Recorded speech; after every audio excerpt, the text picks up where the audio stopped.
Vítam vás na tomto trénerskom seminári, ktorý je druhý v poradí s FIBA lektormi. Veľmi si vážim, že ste prišli. Rád by som predstavil trénera Stefana Ludwiga, ktorý je momentálne hlavný tréner Alby Berlin výberu U19 a rovnako je hlavným trénerom výberu celého Berlína ročníku 2015. Čiže vlastne 9-ročných detí a bude dneska prednášať na tomto seminári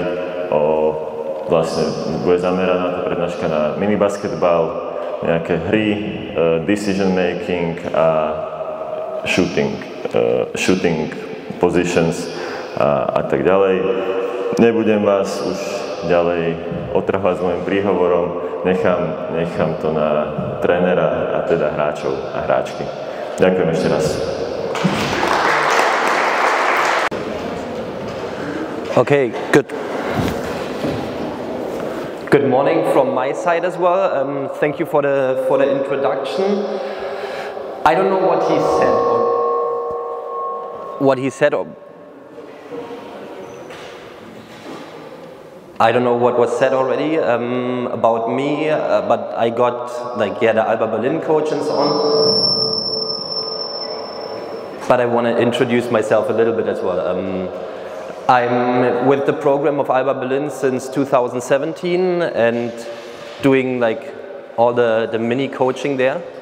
And this year I'm responsible for our under-9 team, so with kids that are born 2015, 2016.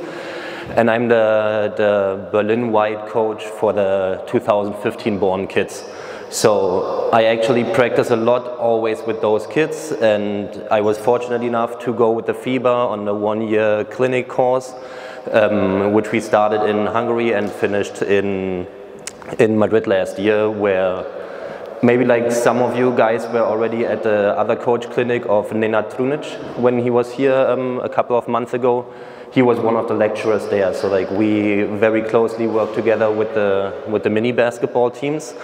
And yeah, what I want to show you today is a lot of the games, the kids will run a lot of the games that we are playing in our club, in our federation in Germany, which we think helps the kids to develop a high basketball IQ and not just standing in one spot of the court, receiving the ball, passing the ball and shooting, but of course be somewhere on the court. We want the spacing, that's for sure, but we want them to develop a thinking and understanding of the game and how they can best bring their own qualities into the games, because every kid is different. Every kid needs to be coached different. Every kid wants to behave different on the court, but at the end we have a team sport that we want to bring together and functioning as a flowing crowd, how we always say it, that we will have a free-flowing game of basketball. And I don't know how it is here, but in Germany, a lot of the times when you have under-9 teams, or under-10, under-11, they can be decided by 2 players if they can do a layup and a nice crossover. That's a lot of the times it starts under their own basket, getting the rebound, or after a pass, one dribbling, and then go to the basket and do the shot. We want to try to include everyone and not that it's just 1 or 2 players on the team and that they decide the whole team or the whole result. So this is our approach, and we have 3 blocks today that I want to go through. The first one is small-sided games, where I already have set up the first pitch, and then I will go in the second block over to decision making. They are kind of similar, so the games that I play right now in the small-sided games I can easily do in the decision making and vice versa. So it's always, it works together. And I want to end the coach clinic with some shooting forms, shooting games, what is important for us in shooting the basketball. And I bet you have heard some things of that already. So don't worry if there's something repeating. just give me a sign being like, hey, can you do a progression of that drill maybe? So we can already go the step ahead if it's too basic for you. Because like it would be a shame if you come here and you only hear things that you already know, because you want to get to know a little new things. So that's why like all the time ask questions throughout the games and so on, that we can really like develop something together, because like in total it's like until 3 something today, and I don't want to have a boring coach clinic for you. I want it to be interesting for you and that you learn something as well, okay? So the first game that we will play right now, we call it a Gaga Ball, because like everyone will go a little crazy. You will see it in a second.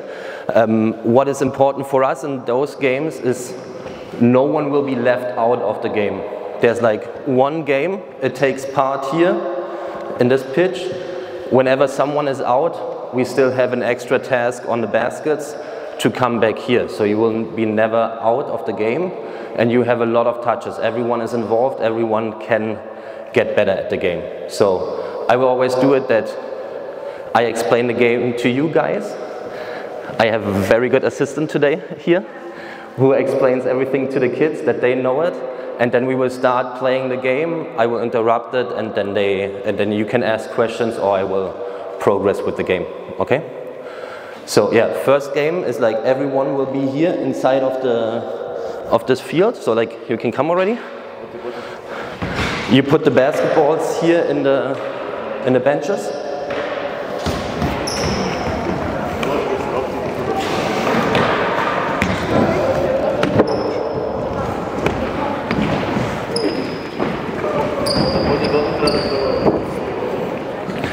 It will seem a little bit chaotic at the beginning because we start in here, but you will see that like everyone will be like on, or like running through the whole gym. We have those little soft balls here. They have to be on the floor. They are not allowed to be touched or anything and picked up. They are always just allowed to be rolled like this. And exactly, when you hit on the foot, you take a basketball, you dribble to one of those baskets. We have 6 in total. You make a basket, and then you come back and can play here again, okay? So always, those balls we have in total 4 in here. You just roll them around like this, and whoever it's hit on the foot will go to the baskets.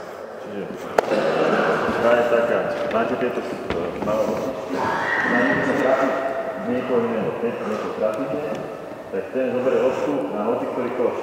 Koš, vráti sa a loptu späť. Cieľ je, the goal is like whoever is here last wins the game. Okay? Kto ostane tu posledný, takže vyhral. Čiže cieľ je uhýbať to tým loptičom a zatrafiť gól. Ale hocikto musí zobrať proste, hocikto zoberie tú loptičku rukou, musíš trafiť ostatní, sa uhýbajú. What I said before, it's important that like all the kids are playing constantly, and the sense of the small softball in there is that they take the focus away. I mean, we will progress that game. It takes the focus away of always just like looking towards the ball, which is like in mini basket, a lot of the kids always look on the basket when they do the dribbling. We can go.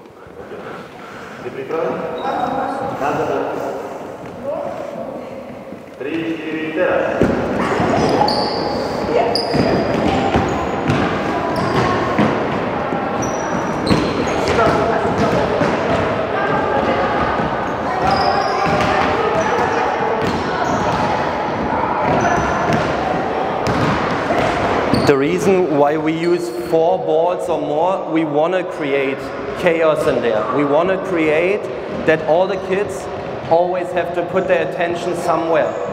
Like there can be a ball coming from the left, from the right, even like from the rails that can jump back and like hit them on the heel or anything. There's always a constant stimulation. They cannot calm down and not do anything.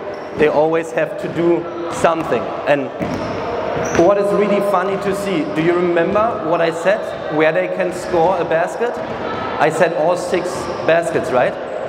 One kid runs there, they all focus over there on the main basket. They can use everything here right now, but they are like locked in their mind. One kid did it on that court, on that basket, and we just go there. I will remind them in a second that they can go wherever. Okay, stop. One thing. Sorry. Can you ask them? Okay, guys, everyone comes here. Everyone into the game. Stop. Hello. One question. If you hit on the foot with the ball, which basket are you allowed to attack? Na ktorý koš môžete ísť? All six, right? And where do you always go? Just there, right? What if there are like already a lot of players playing on that basket? You can be hit by the ball, like maybe like your ball doesn't go in. So always keep in mind, you can go wherever, and maybe this basket, there's already 5 kids on there, but this one is totally free. The way is a little longer, it's okay. But maybe you have a free layup, you can do the layup, and then you can come back into the game. Čiže treba rozmýšľať, že keď je už veľa hráčov napríklad na jednom koši, môžete si iba hoci ktorý z tých 6, čiže rýchlo dáš koš, vracia sa späť. Nevypadáva sa z tejto hry, čiže keď dáš koš, dáš loptu späť, hráš. Okay. So, next round, remember, we can attack every basket. The ones over here as well, okay? All the baskets. A stále Go. sa vrátite. Poď.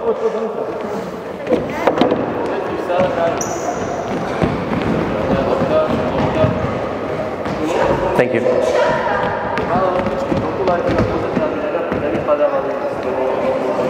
So let's see if it worked that they attack all the baskets.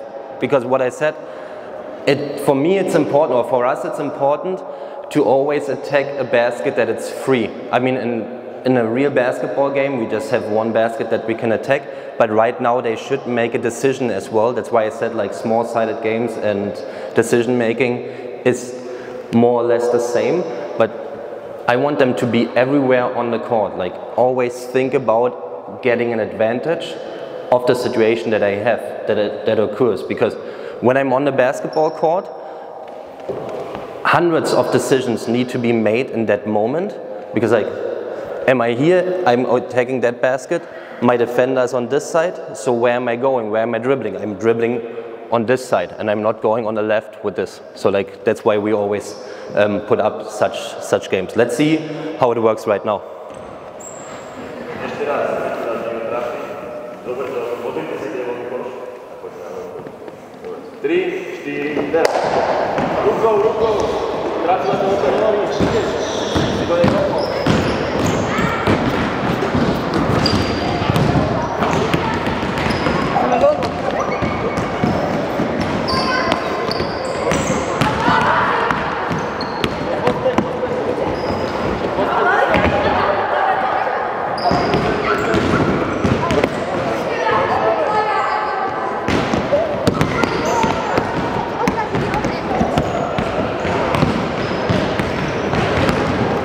Right now we just have those little soft balls that the kids are playing with.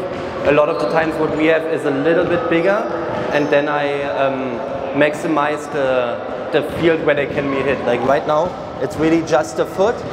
If I have a bigger ball, I go up to the knees, that they can like really have to lift it like this. We automatically teach as well like quick footwork. Like, I mean, in basketball, you know, like the stance and so on, and like quick feet. And here right now, they have to move constantly the feet. So we're going like with a lot of, or like with one game, we mix a lot of the things in there. If I want to go into shooting, I can have that game as a shooting game as well, where I'm like on one basket and correcting like the layups and so on.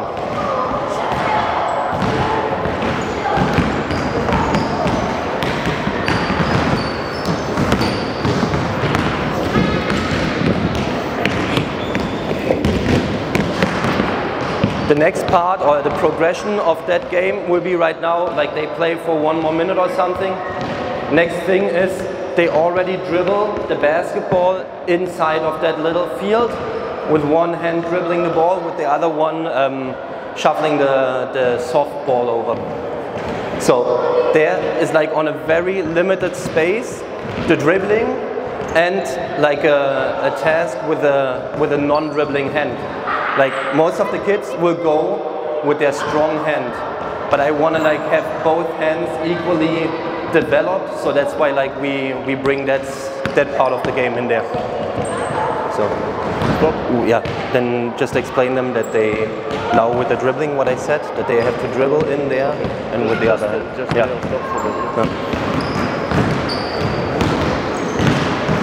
Okay, stop. Everyone back in here. Come, stop. Everyone in here. Everyone takes the ball. Yeah. They do the same with dribble. Yeah. So yeah, just what I explained. He will tell them right now that they can dribble the ball in there and have the same task.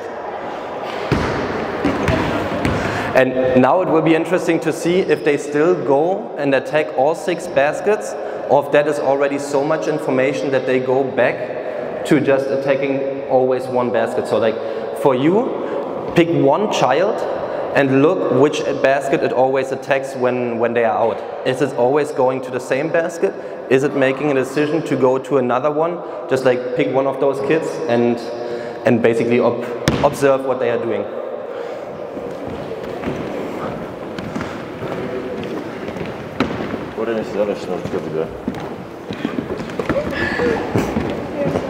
Whenever they are ready, they can start. Teraz cvičenie je to isté, akurát pri tom driblujete aj vnútri tomuto priestore. Čiže nie dribluješ basketbalovou loptou a druhou rukou kotúvate malé loptičky do nohy ostatným, a keď teda niekto trafíte, rovno berieš loptu na koš, musíš dať koš, číslo 70, nedal si koš, vrátil sa, musíš dať koš.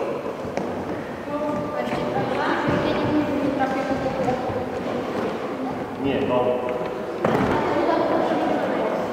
musíš dať hádať. One question, did you know one of those games already? Or like what we played right now, or is this like something completely new? Like something new? Okay. The rest knew the game already? Okay. Yeah.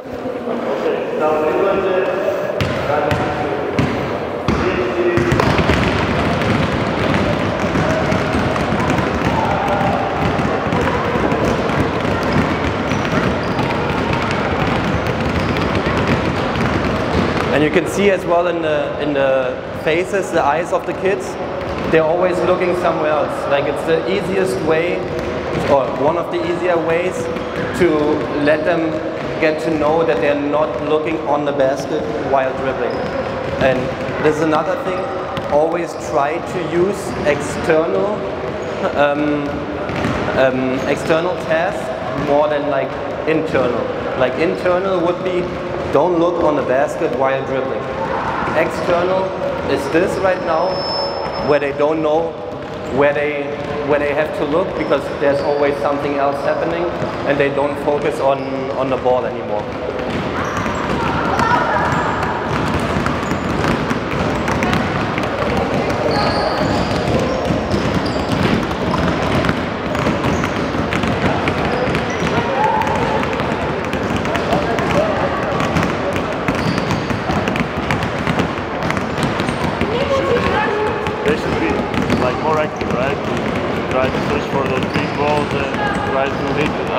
Yeah, I mean, like they can like look for the balls, or like if a kid is not that like outgoing, they stand somewhere and let the opportunity come to them. That was a very good question as well. Right now, it's like you can be very active in this game and go and search where are like the soft balls that I can hit the other kids.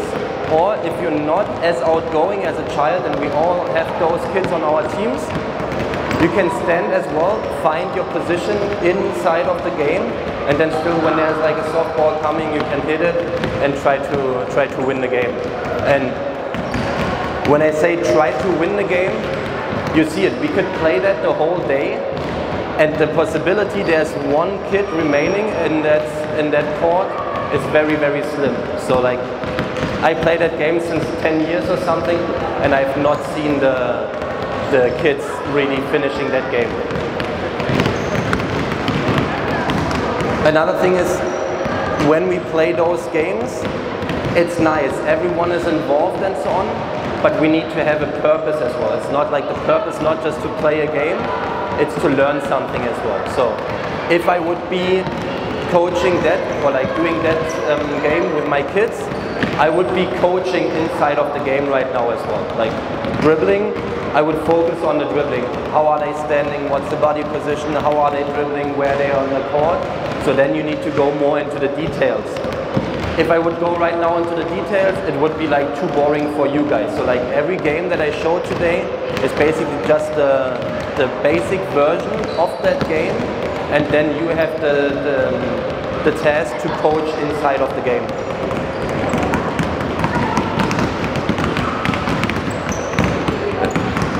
Okay, stop. Stop. Two things. First thing, help me to put all the benches there on the side again. Second of all, drink something and I will set up the next game, okay? Pomôžte, zoberte hlavičky.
Next game I will explain it to you first, and then the kids can start playing it.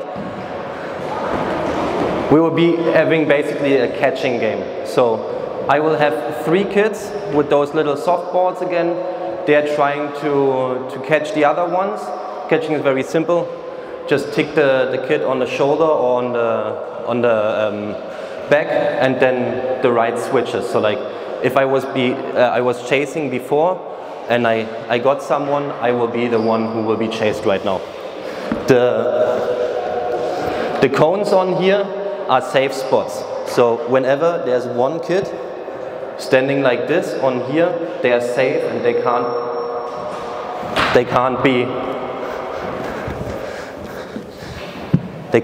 ticked on the shoulder or something.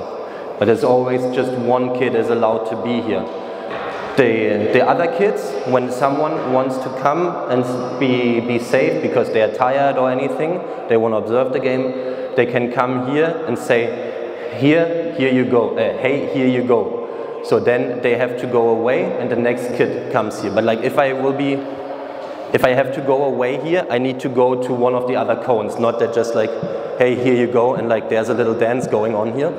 We don't want that. Like they have to go to a different cone then each time. And as well, what is not allowed, like if I tick some kid like just doing this back and forth, this is not allowed as well. So like that we have the whole time a running game.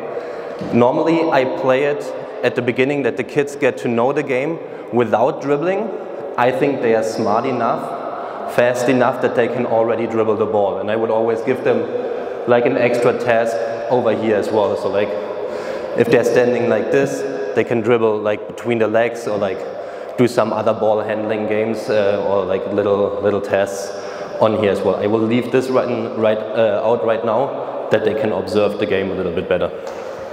And before we start playing, is this more or less what you expected today, or is it like going in like a complete different direction? Because I hope it is that what you expected or what helps you, because this is like how I would have created the whole coach clinic today, to show you as much games as possible, that you learn or like that you see what we are doing in Germany or in Berlin. Okay, so very good. Thank you. Okay. Did you explain it already? Okay. So.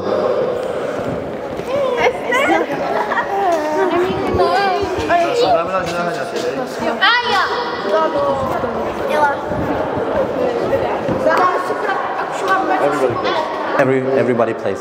We do the dribbling from the beginning, okay? Everyone dribbles. We do it except the people who are chasing the others. They don't dribble, they just have the ball. So like whenever you caught someone, you change like the softball and the basketball, okay?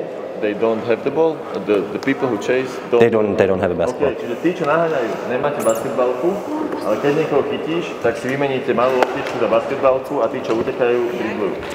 Then the question, how long can they stay? Stop. You can stay until someone comes, like I'm safe here right now, and someone else comes and says, hey, here you go, or like go away, or like however you want to say it. Yeah. So, and then you have to go to a different cone, okay? Dobre, rozumiete? Tí, čo utekajú, driblujú, tí, čo naháňajú, majú iba loptičku. Keď niekoho chytíš, si sa do loptičku, vymieňate lopty a naháňate ďalší. Po celom vyhryzku, hej?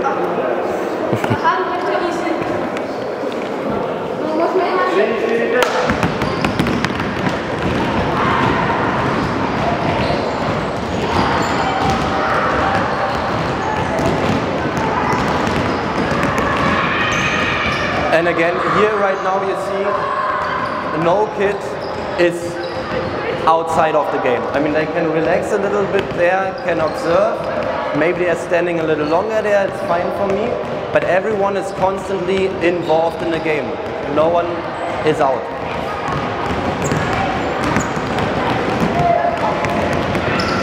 What I do a lot of the times with the kids as well is like when they are standing too long at one of those cones, they have to show like 1, 2, 3, and when they arrive at the 3, they have to go and leave that cone. Because sometimes they stand there for like, I'm exaggerating right now, 2 minutes, and they don't like play anymore because someone else is forgetting as well.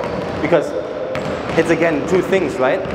I have to look who is coming and who is chasing me, and where can I be safe. And like the first thing, and that's very, very human, is you run away. The flight mode is going on and like you try to flee the whole situation. But going to be safe, that's one of the things, when you see a lot of kids are doing that, they understand the game. That's why we're playing that as well. And this again is like just a basic version. We will go into another game a little bit afterwards. I will have those kids divided into 2 teams.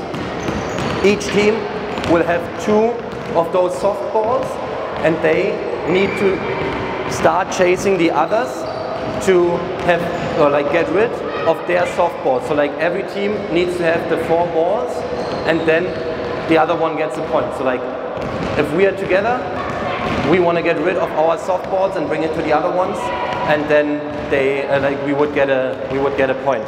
You will see it in a second. It sounds like a little complicated at the beginning, but it's very easy. It's just like for me as a coach, I always have to observe the game because I'm not stopping the game when there's 1 point. I just go on. I play it for maybe 5 minutes or something, and then I always have to count. Like, okay, all the yellow shirts have the balls right now, so like the other team gets the point. Then next time, like the other team has the balls, like 1-1, and so on and so on. But there you can see as well, are they working together? Because right now they can, like in this game, everyone plays more or less for themselves. But in the game, when you play together, you can have like a tactic already. So like we still try to get rid of the softballs that we have. We are a team, so we are attacking someone who is maybe on a safe spot. He says, hey, here you go, and I can just tick this kid. So like already like the next step in thinking and understanding how can I win in those little small-sided games that we have. Shall I get them together? Okay, everyone here, come here. I will get the jerseys. Oh, can you get them together? Stop! Everyone.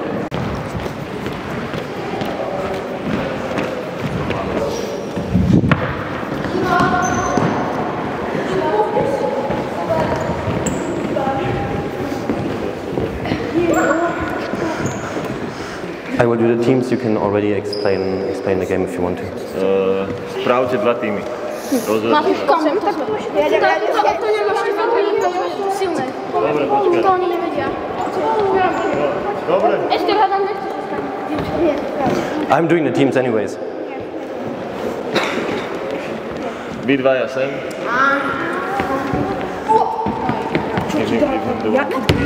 Čo ti dáva?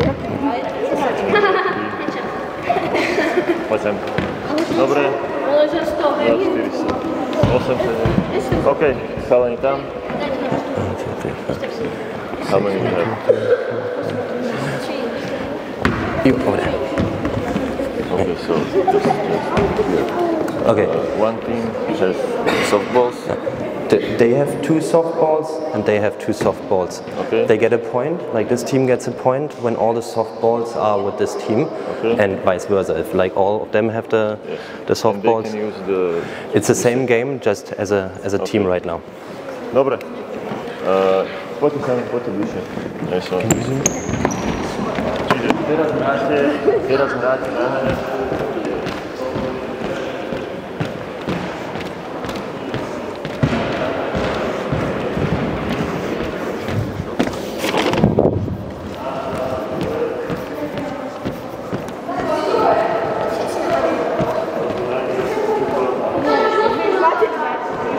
No. Ty buď máš jednu loptu, alebo druhú si mal na loptu. No, čiže hráte tak, že vy máte zatiaľ dve tie malé loptičky, vy máte dve malé loptičky. Hráte proti sebe ako týmy, čiže ten druhý má 6 loptičky a naháňajú. Čiže vaša úloha aj vaša úloha je vlastne čo najrýchlejšie chytiť ich nejakých dvoch, tak, aby oni vlastne všetci naháňali a vtedy vy máte bod. Rozumiete? Vy ste všetci spolu, modrý. Kto naháňa, môžete spolupracovať, že oni majú... There's a little bit of confusion here.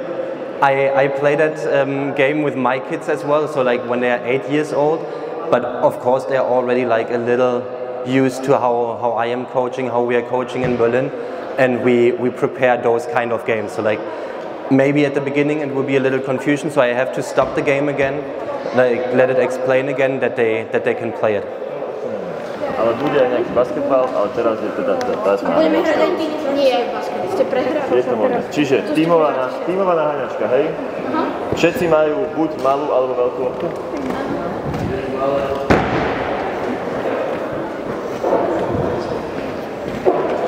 All good. But they got it? Do they have questions? Should we, but should we restrict them to the volleyball court maybe? Or no? Yeah, we can be in the volleyball court. Poďte sem ešte. Posledné pravidlo, hrá sa iba v oranžovom volejbalovom, hej? Aby ste nebehali kade tady. Čiže iba... It's one very good thing as well. I always play that game in the whole gym. We restricted the court right now. Like the proposal was to just play inside of the volleyball field. That's one general thing. What I could tell you as an advice: always play with the size of the court, of the playing field that you have. If you want to have it a little more chaotic, go smaller. I love chaos, but if you want to make it a little easier for the kids, go like with a wider court that they have more space to basically operate.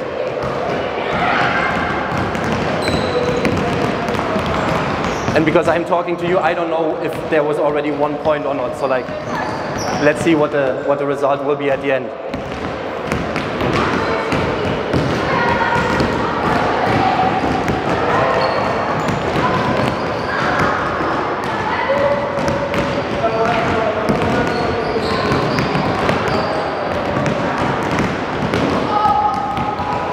The goal as well is what I said earlier, that they communicate. And if they communicate, they can have it easier, they can beat the game basically. So if I have one of those little balls, I should get one of my teammates to play with me, that we can attack one person. So we can't pass the ball anything, but we can beat it a little when they are resting at the cone. So like we again need to have the court vision to see what is going on in those areas of the court, and then go there and create an advantage for me. And I mean, like, this is one thing that we can even introduce already, even when it's not allowed in mini basketball, but like at the end we want to go to the big game.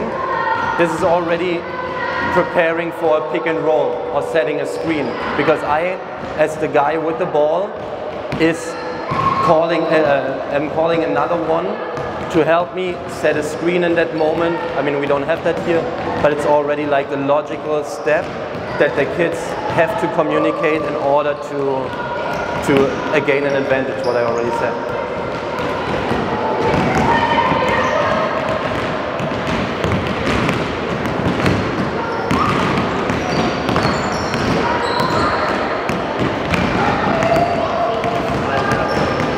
What? Is it possible to count? Yeah. I would get them together and then you ask what. I would get them together and you ask them what is easy for them in the game and what is like the difficulty. Just that they like talk and think about the game, because that's like super important as well, that the kids think about the game what we're doing. Okay, stop. Come here. You can ask and I will explain to the coaches. Right now, what we are doing in all of the games as well, we don't want robots. Like, they played that game to their best capability, but right now, what I said, asking questions about the game. So like, what was easy for you? What was difficult for you? What's the goal of the game?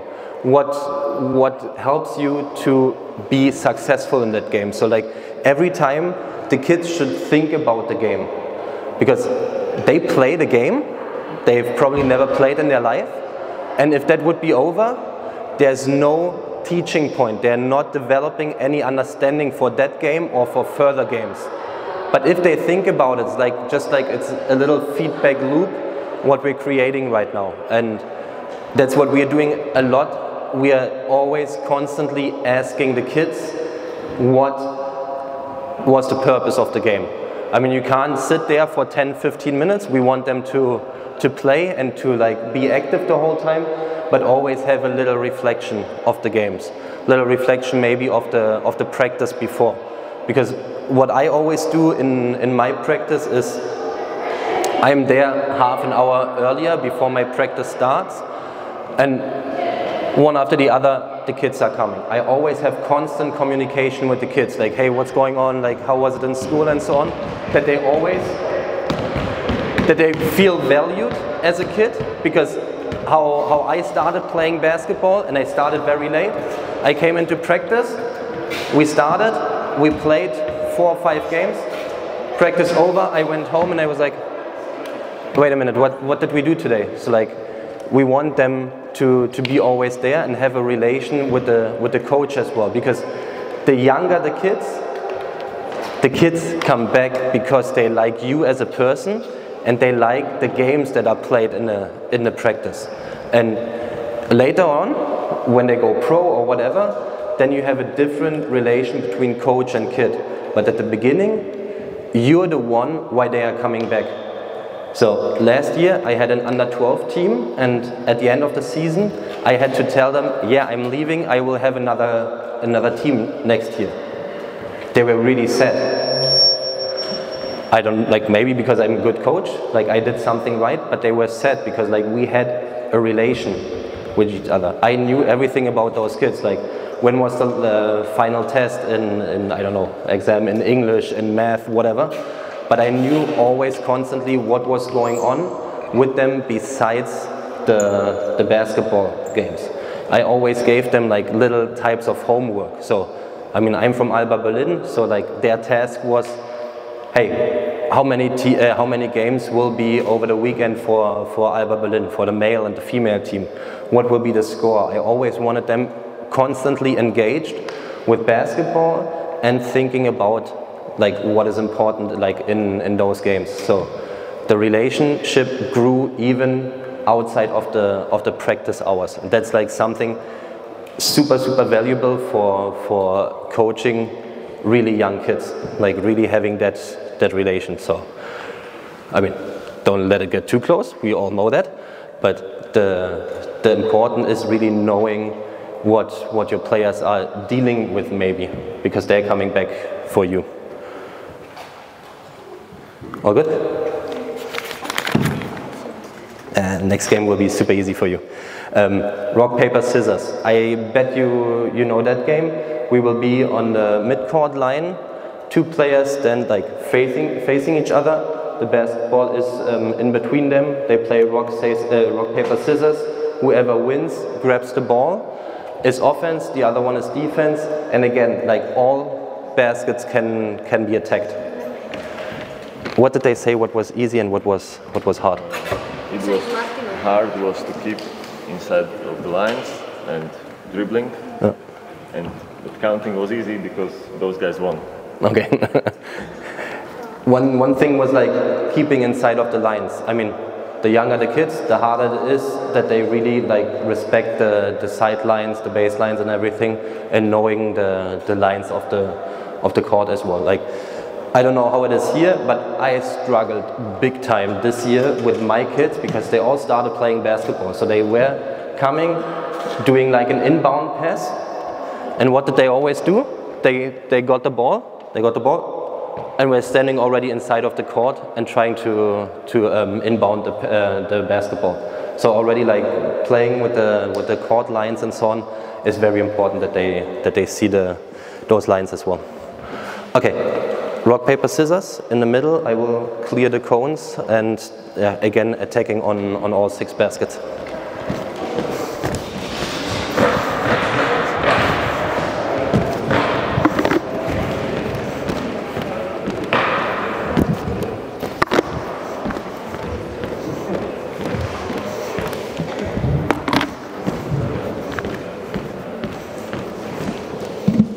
Any questions so far? Okay, not yet. I will be here the whole day. You can like even in the breaks and come ask questions.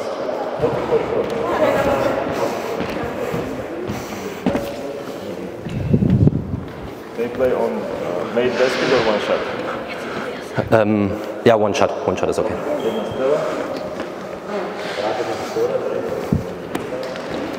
Here as well, try to like capture one pair.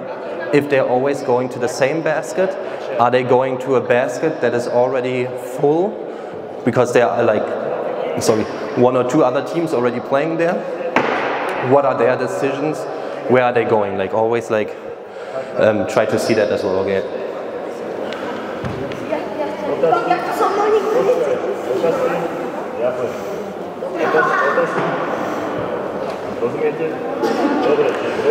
And what I would do in my practice when we have this rock, paper, scissors game, I always change the teams as well. Not that like the best friend is playing with the best friend and so on. Like one very good guy with like maybe like a kid that really needs to still develop. I always mix the teams that like there's a constant stimulation as well. What do I have to do against that defender? What do I have to do against that offender who's trying to go to the basket? So in a game, we don't know before who is playing against who. I mean, we can help them and say like, this is your matchup, you're playing against this kid and you're playing against that kid.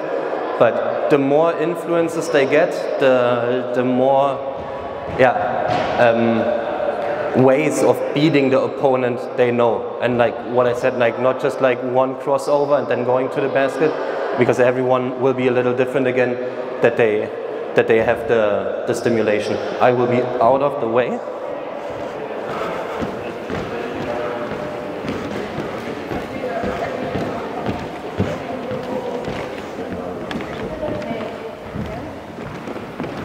So they can start. Pripravení? Dobre, môžete strihať.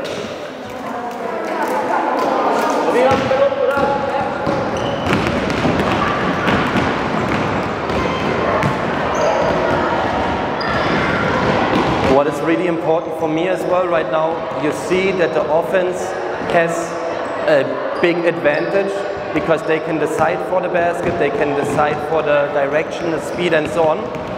But in that age, I want them to have like the most touches on the ball and as well to have the most positive feelings in those games, because right now a positive feeling is created when they make a basket or at least do the layup. They have the chance to make a basket, and that's why they come back as well. Like, they have fun in the practice, they enjoy it, and if the defense would be always winning, they don't even have a chance to make the basket. So that's why this is one of those games that we have a big advantage for the offense. I mean, you can alter it a little, where you like give an where you assign a basket. So whenever this team wins, they have to go to this basket. Whenever this team wins, they have to go to that basket. Then it's already like a restriction, and with that restriction, we make it easier for the defense, because the defense already knows where do I have to go. They can start thinking for one step, because right now it's read and react. Knowing which basket they will attack, it's already thinking ahead. Where do I have to go? Where do I have to position myself in order to be able to defend the game?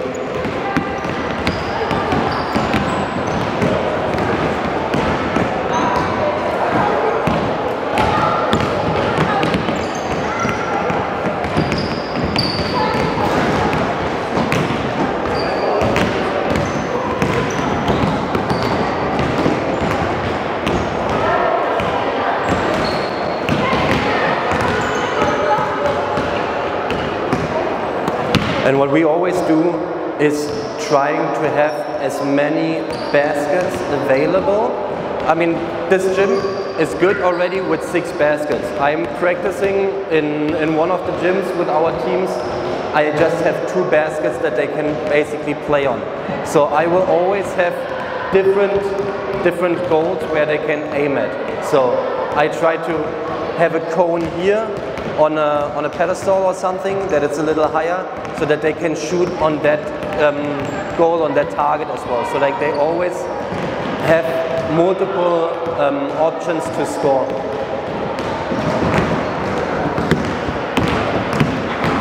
Somebody won, somebody lost, they do something, do score or something.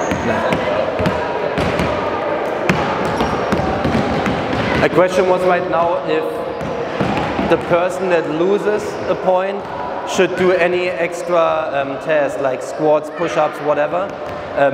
I basically don't do that, because that would be like a own coach clinic, but like strengthening, conditioning and weightlifting with kids at that age can be very negative in the future, because the joints of the kids, the spine and so on is not as protected as with us adults. Like, we have a lot of muscles already to protect the joints, the ankles, everything, and the kids don't have that yet, because the real muscle development starts when they hit puberty, when like the hormones are starting to be produced by the body, and that's when like the real muscles can start growing. So, but like that's a whole clinic on its own. So I don't do any extra tests like squats or anything. They already have fun playing that game. That's enough for me. And what I sometimes do is like that the kid who loses has to applaud the winner or something. Just like a little minor test, but like not doing any like strength and conditioning or something. Next thing, what I will do, what I said, all the kids right now when they play rock, paper, scissors, or before they start playing the game, they have to decide which basket they want to attack. So they already say before which one is their goal. So yeah, we will do that right now. They will still play rock, paper, scissors, but before they start playing, they have to decide for a basket. So like if we both play, we decide this will be the basket. Yeah, okay. This will be the basket that's attacked. But they can... Okay, stop. Yeah. Okay, stop, stop. Come here. Stop.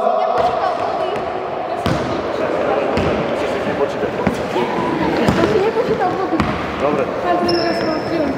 Kto vyhral? Ja. Dobre, gratulujeme. Teraz. Počúvajte. Hej, počúvajte. Ďalšia súťaž. Taká istá, robíte to isté, ale predtým, ako losujete, sa musíte dohodnúť, vy dvaja, na ktorý to vytočíte. And you already see how many times they try to attack a basket right now, how many opportunities they have to be successful in the game. So that's like one of our goals, what I said, like as many opportunities, as many possibilities of scoring a basketball as possible. That's what we always have, and that's why we use the multiple targets. Môžete zmeniť si dvojice. Počkaj, poďme ešte. Ale To by vyhrala určite, že blokuje, ale no áno, teraz sa musím dohodnúť. Otázky? Nemám.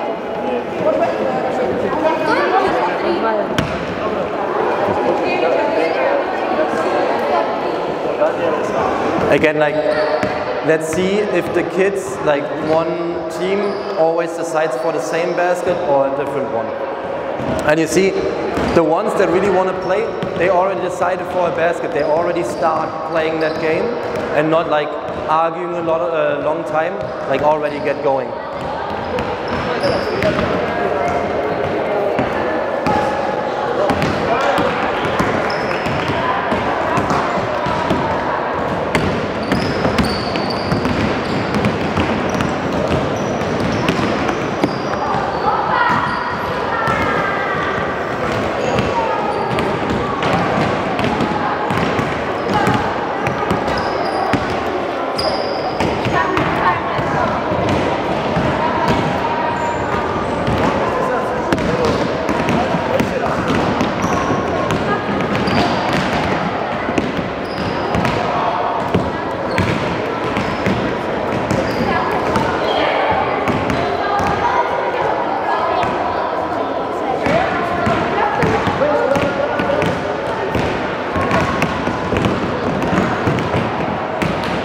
Here, like the third team that went to that basket, like right now they have a disadvantage if like 3 teams already decide to go on to play on one basket. They already have to, or like need to like even see what are the other ones doing to go for one basket. And you see, most of the time it's the main baskets again that gets attacked. This team already goes the second time to that basket. So they always decide more or less for one basket that they want to go to. I don't know if that basket was even attacked yet. I don't think so.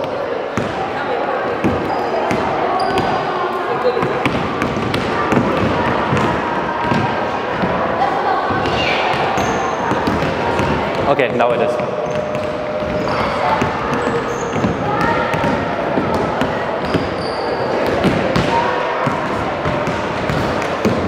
I think it's fine, they can drink something. I would go into this passing game, what I said. Okay, just explain to the coaches in there. They stay in a circle again, to the neighbor, or like have the ball twice. Like they start with one, and there has to be the ball at the end again. I think with the amount of people, I would say like here on that left side is one team, like the yellow jerseys, and the other team is over there because like we have so many. Yeah. Okay, stop! Stop! Everyone there.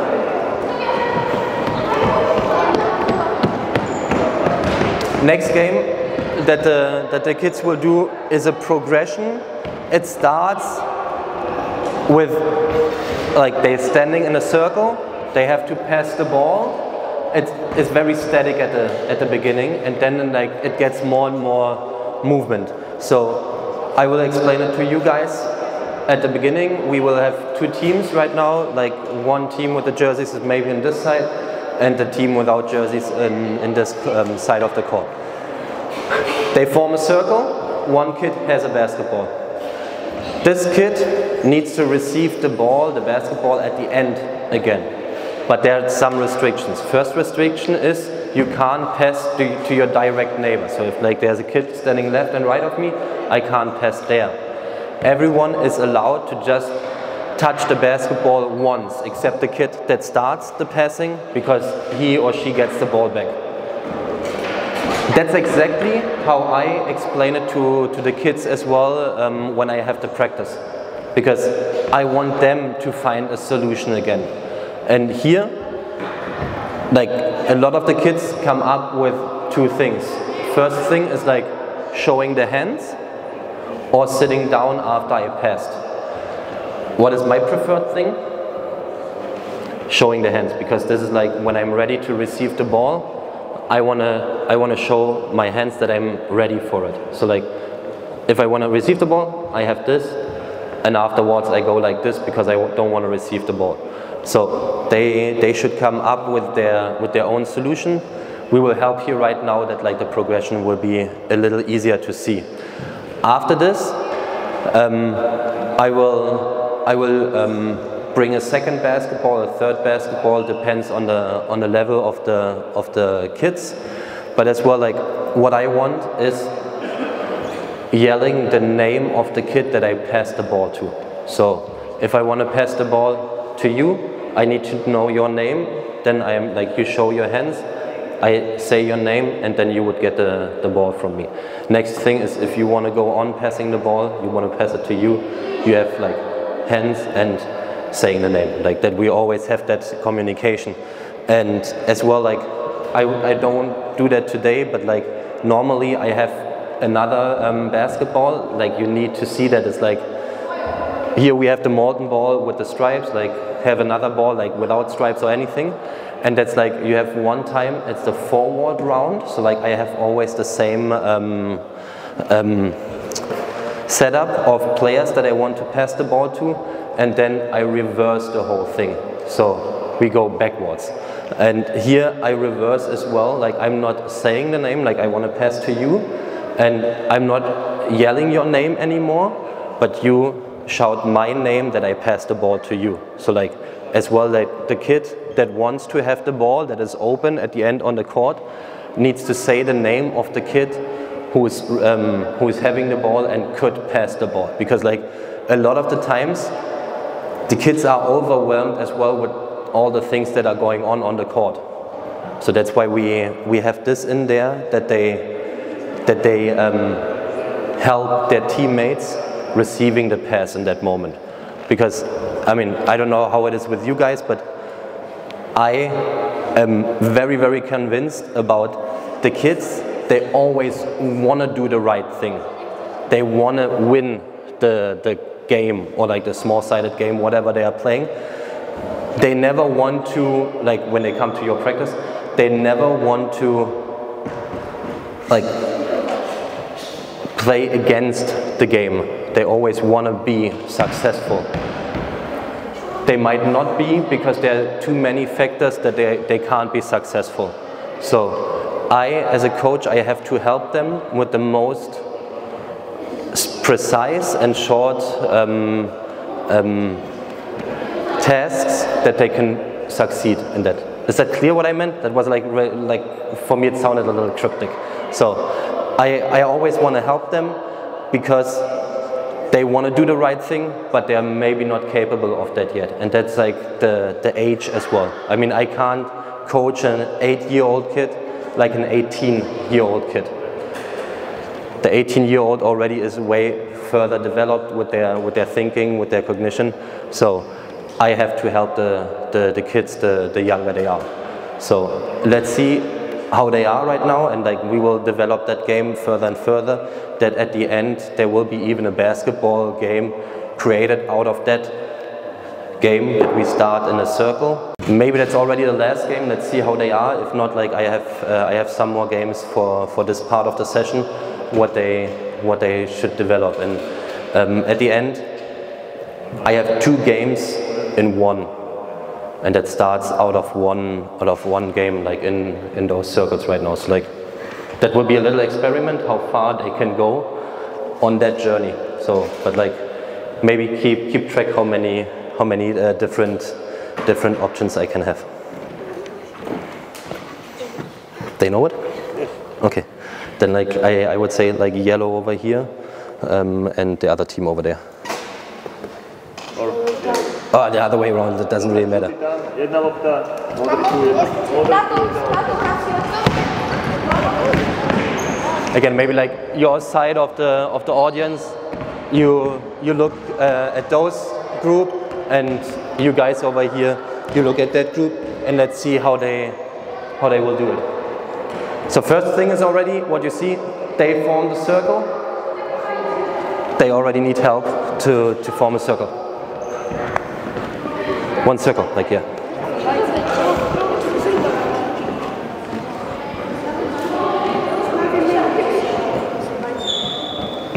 One step back, like. Jeden krok, jeden. Start. Go.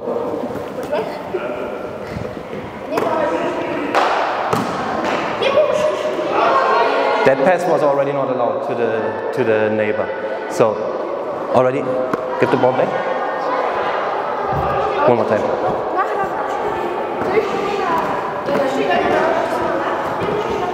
You see, some show their hands and are ready and active to receive the ball, and some don't.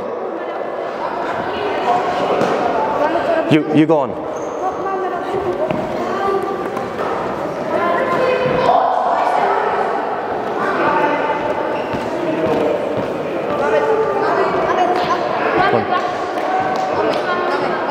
Can you tell them to always show their hands to be ready?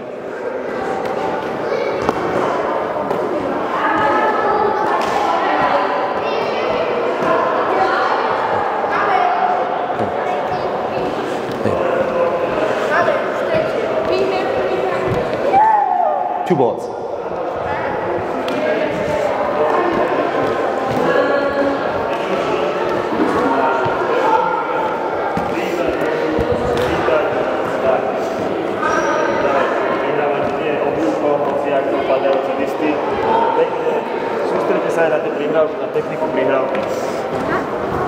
Two balls.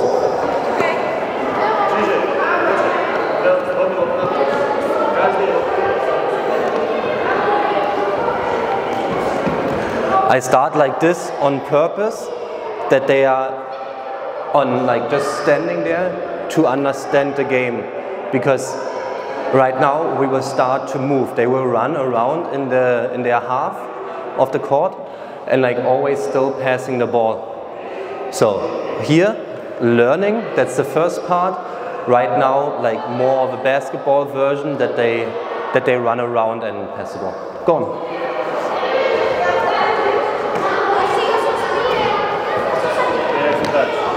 Like once, any ball, or twice? They should start like having one setup. So like always like the 37 pass to the 14, 14 to like but always the same. Then two balls. Yeah, like it's the same the same setup. Just yeah. once touch the ball. Yeah. Okay.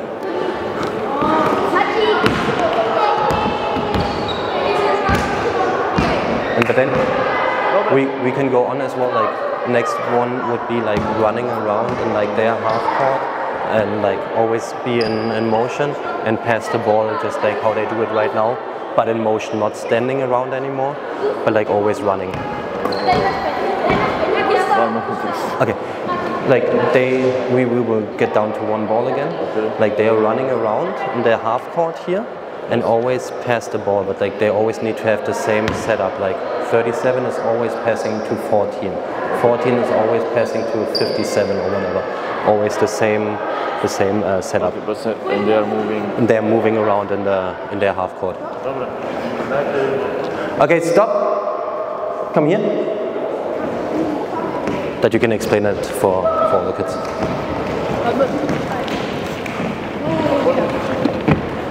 You keep it.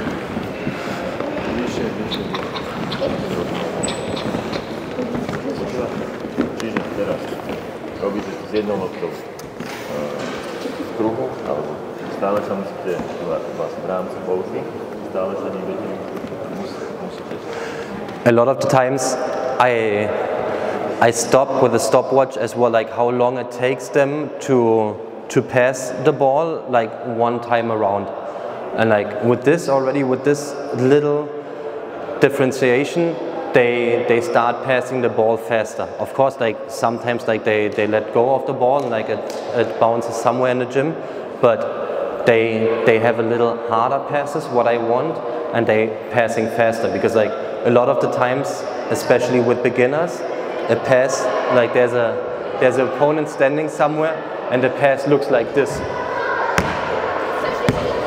I don't want a pass that's like basically a rainbow.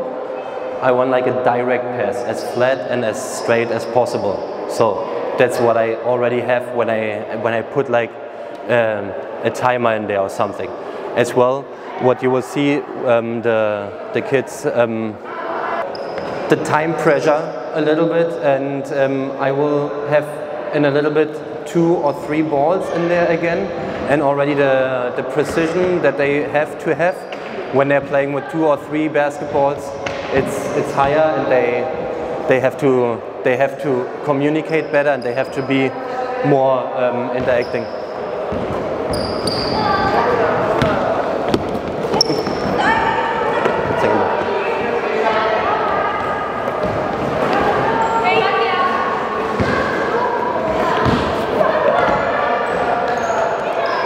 But always keep moving, don't stand around, always keep moving.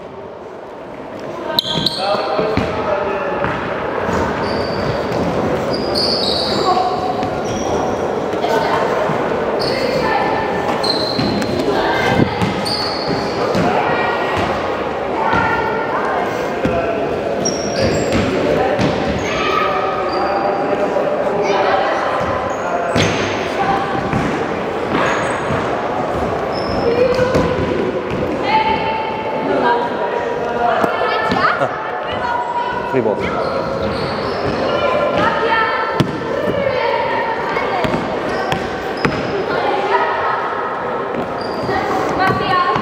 I don't know if you hear it already, but like they're already communicating way more, and that's again like the external, what I said earlier. I don't even say they have to communicate more. They do it by themselves because they are forced to communicate because the game is set up that way. I'm not saying anything. I couldn't even, because I don't speak the language, but they're talking the whole time. So like either the coach already like has that implemented, always saying the name, or like they do that right now because they have to.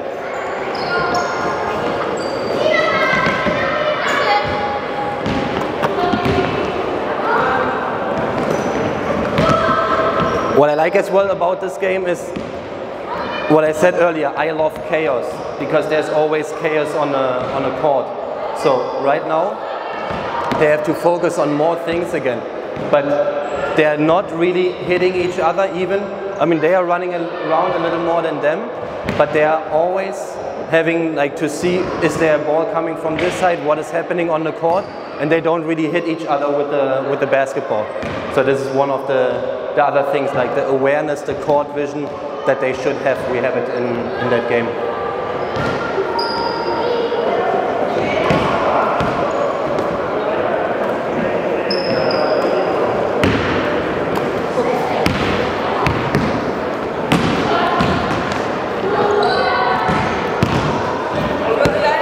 All good.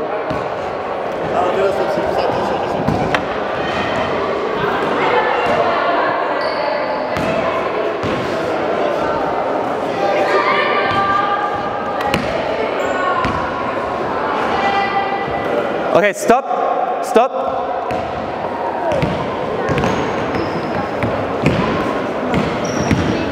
Come here.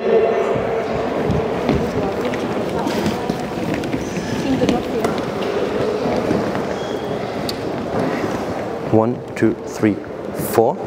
Like, you 4. You go, no, over here. Poďte tam 4. 1, 2, 3, 4. You over there as well? 1, 2, 3, 4. Okay. 3. It's fine. 3. We will have the same right now. We will play the game with one ball. The restriction right now is always to pass the ball to an opponent. So like the yellow jersey, thank you.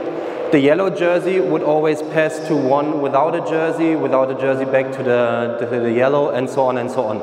That's what the rule is. They will be again in this half of the court and in this half of the court. There will be one point where I yell "hep" very loud, and then they start playing basketball. The yellow team is always attacking this basket, like the teams that are playing over here, yellow on this, over here, yellow on this basket as well, and the team without the jerseys, this or this basket. If I yell "hep" again, they go back into the passing game what we just had, like one team always to the other. So we have like those two games in one. The same rules apply in the passing, that if they pass the ball, they have to run right now somewhere and touch a sideline with their foot, and then they are allowed back into the game. So it's always a mix between those two games that I'm playing. Shall I explain to you again? Okay. They play the passing game. Right now it's always like jersey to non-jersey, always back and forth. When they play the pass, they have to run to one of the sidelines or baselines, touch it. Yeah, pass, and then like touching the sideline, going back into the game. When I yell "hep," they're playing basketball. Yellow, yeah, on like those.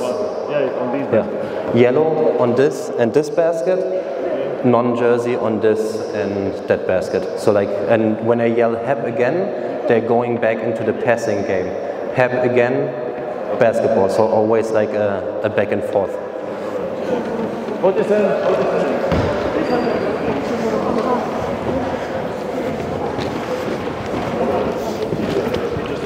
As I said, this is a little bit of an experiment here right now.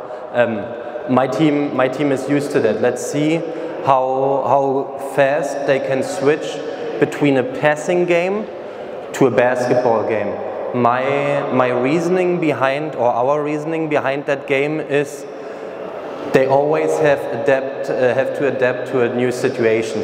So when they're playing basketball, they don't know where their opponent is in that moment. So like they have to find, like localize their opponent, run towards them and defend them in a split of a second to have like really the setup of a game. The slower they are, the bigger the advantage for the offensive team. So we want them to be able with everything that's going on the court. I mean, like, how many times is it like there's a ball out of bounds and some of the kids are like dreaming and like just looking somewhere around and not going to their defender. By a game like this, we try to force the kids basically to run and as fast as they can to their opponent, and to always have the awareness. I have to look around what is going on the court. So let's see how good they can do it. I think they can do it, to be honest.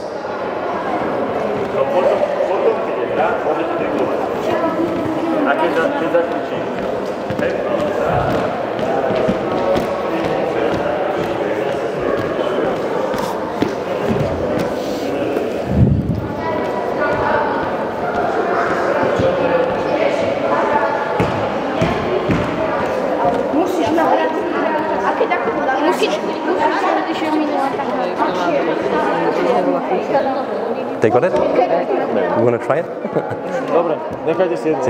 Yeah, we just need one ball per court.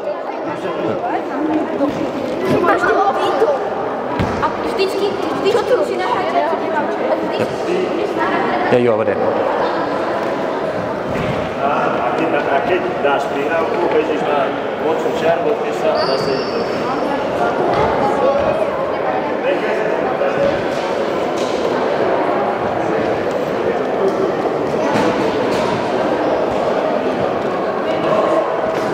And I can start. Okay, go.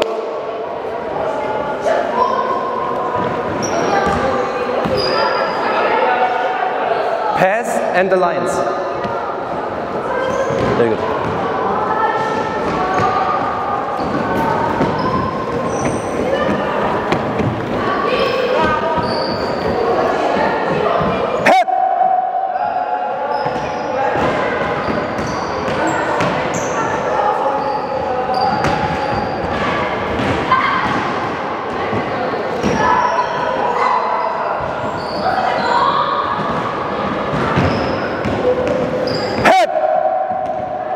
Passing.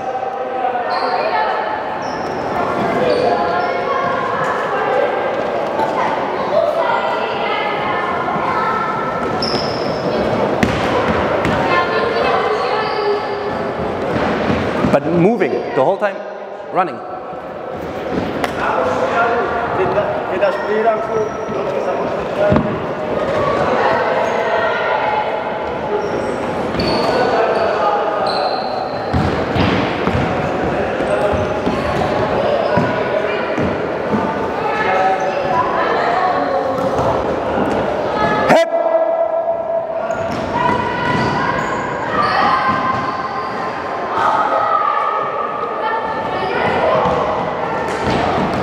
And as well here, there are some things that in my practice I would already stop right now. Like the passes are sometimes like this or something, or like the defense is not right. I can't focus on this right now. This would be then like the task of you as a coach. But like I guess you get the concept of like having those two games in one, which is like super important to me. Hit!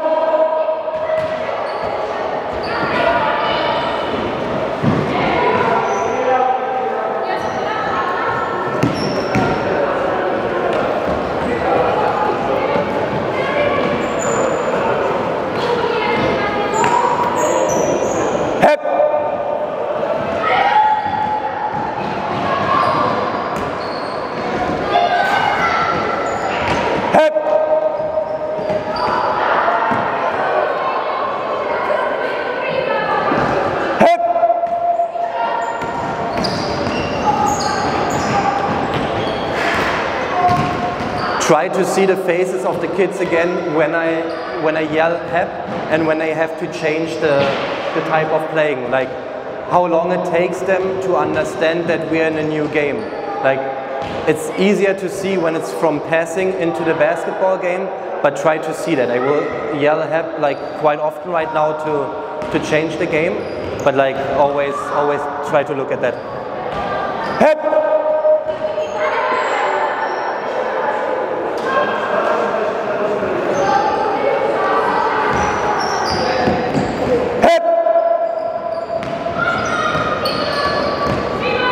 They found a very fast solution. Like there was two girls, they heard the "hep" and one girl was really good position. She got the ball and like that was a very good execution. Hep!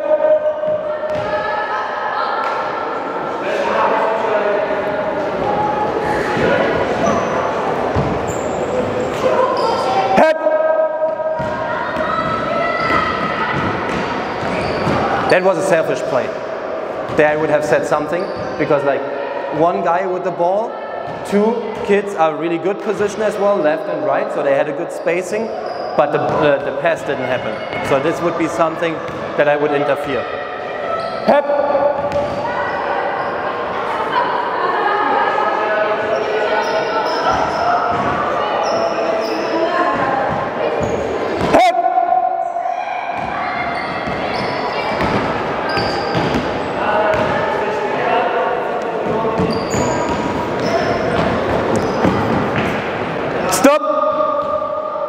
Come here.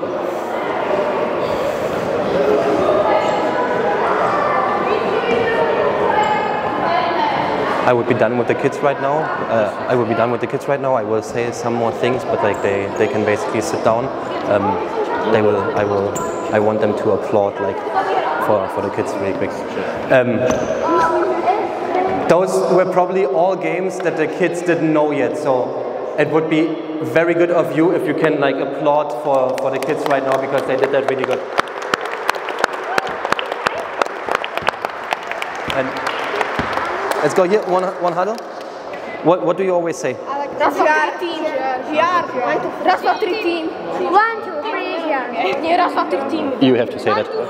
Raz, dva, tri. Team. You can sit down. Thank you.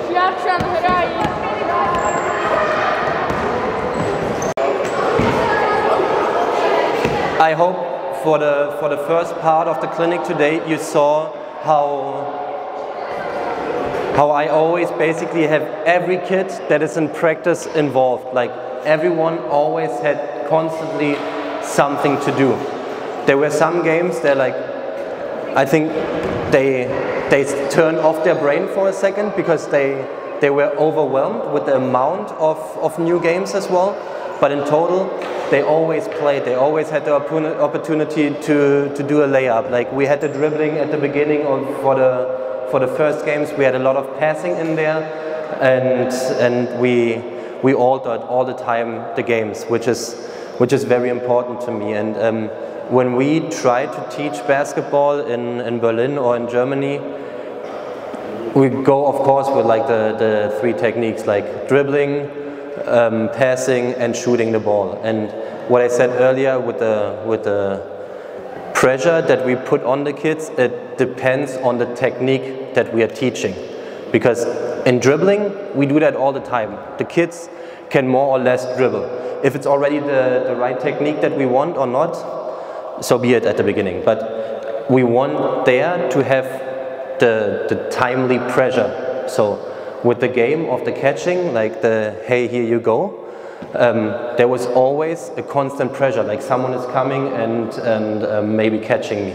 Or when we played the Gaga ball at the beginning, there was the pressure that like something can happen, like a ball can be coming, I have to go and like dribble to the basket.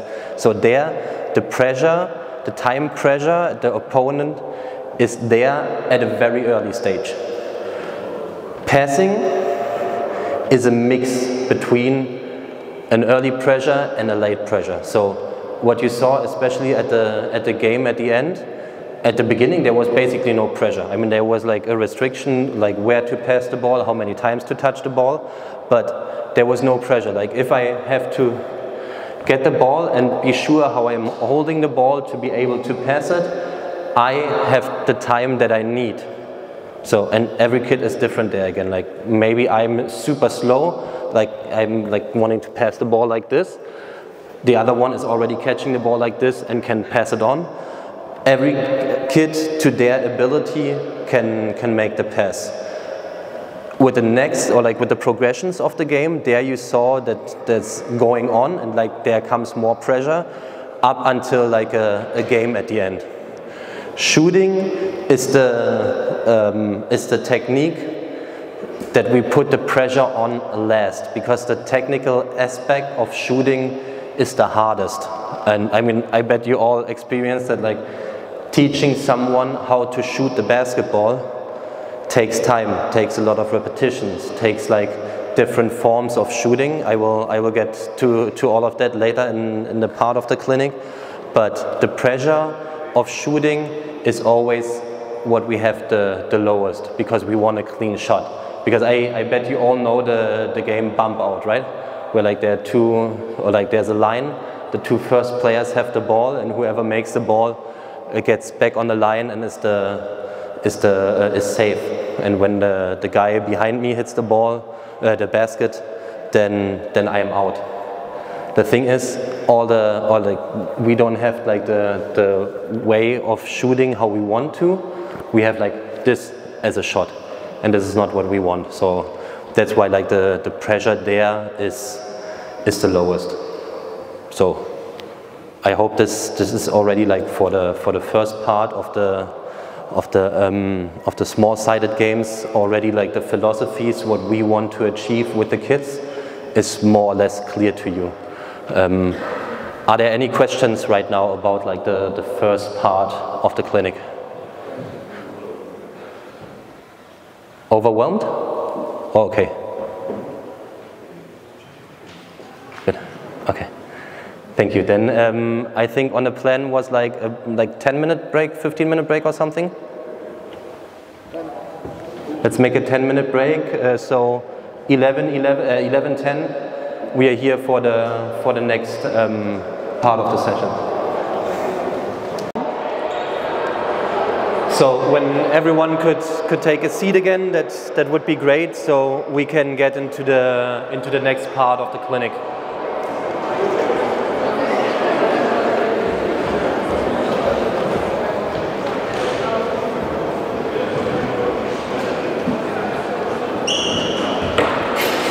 I saw a couple of you guys taking pictures, taking videos and so on.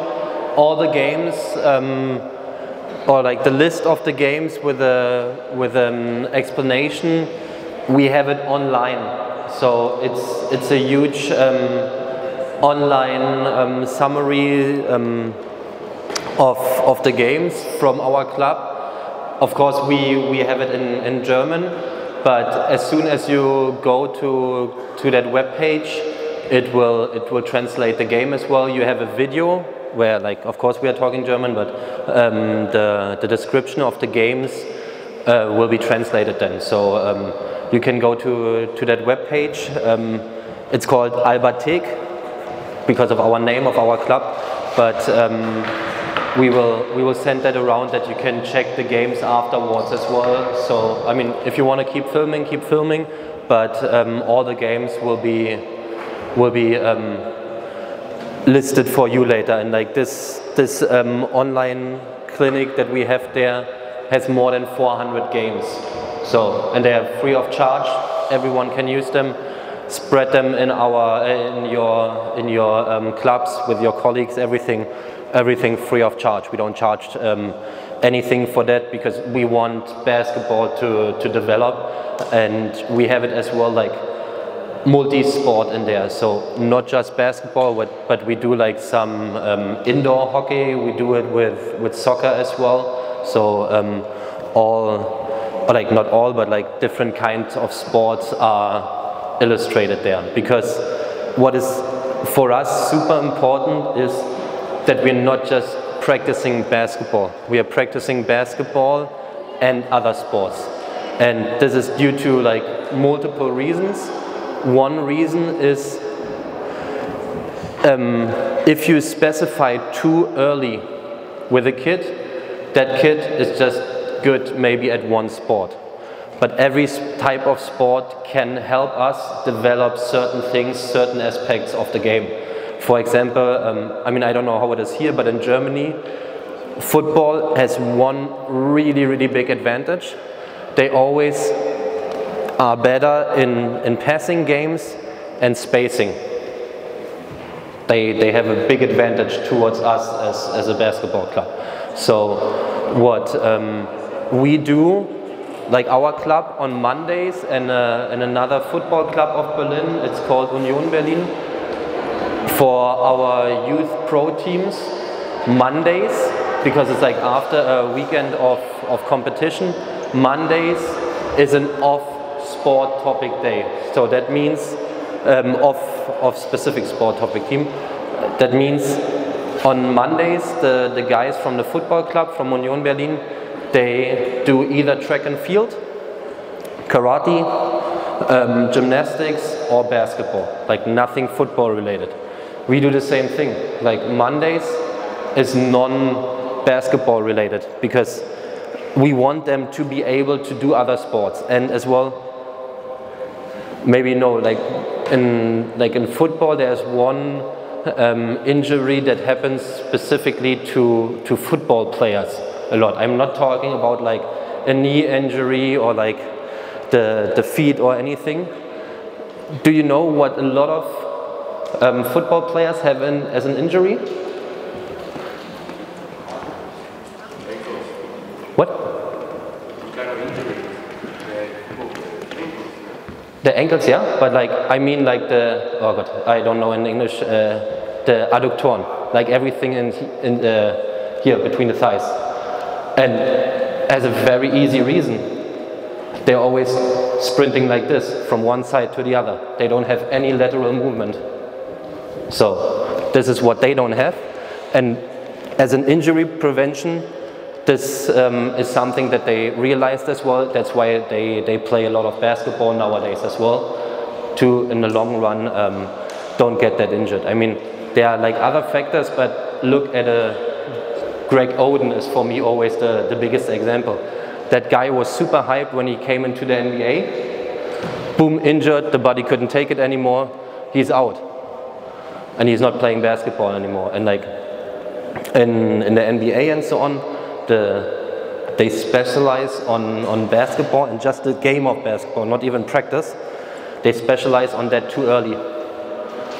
And then like this body can just handle like basketball and no other movement. And I mean the breaking point, or like there are basically two breaking points for a career of basketball players. One time going from, we changed elementary school after 6 years, so like 6th to 7th grade. There's one big break because like the whole peer group changes and so on, the interest changes. And then again, basically from a youth level to the adult level, there's another breaking point. And if you specify too early in that, and all of a sudden the young adults play with the men, this is a big breaking point as well. Like we can prevent that a little when we have more than just one type of sport in there. So always try to bring some other aspects of sports in there to create that with the games. That was like a little side story. Right now, decision making. Decision making right now will be close to what we have seen already right now. In a practice and like in a real session, I would coach way more or way deeper into the topic. So right now we will have games where the kids have to decide, am I dribbling with the left hand on the left side? Will I dribble with the right hand on the right side? Like those will be things that they have to differentiate. And I will not be able to coach that right now, but like have that in mind. Always have the decision, like the defender will give the go and the offense has to react. We will get to that game. So this is super important for me to read what is going on, reacting to it, depending on who is the one who is giving the go for the game. Because like right now the games that I will show you, or some of the games, the defense always dictates what is going on, like, and that means when is the start of the game and when is which decision does the offense should take in our perspective. And I will have again like some games leading to that. I hope the kids won't be too tired because they will be running around for 90 minutes again. So let's see how far they can go. And there will be some passes, we saw it earlier, like the attention span is already very, very low for the kids. So like there will be some bad passes, some bad decisions, like still give it up for the kids later because like it's a lot for them, okay? So maybe questions for decision making already before I start, or shall I go on with the program and then like if there are any questions you get back later? Okay, then I will start with the first game. It's called Get Sorted, and for that we will have 4 teams again. 3, like one with 3 kids, and then with each 4 kids. The game will be very easy at the beginning. They're running around in a half court, and whenever they see someone with a different color, I should have picked different colors as well.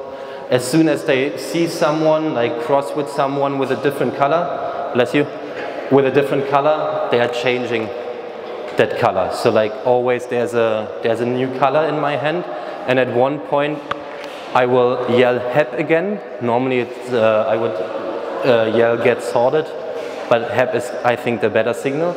When I say that, everyone who has a blue color in their hand has to get together, everyone who has a red color in their hand needs to get together, and so on.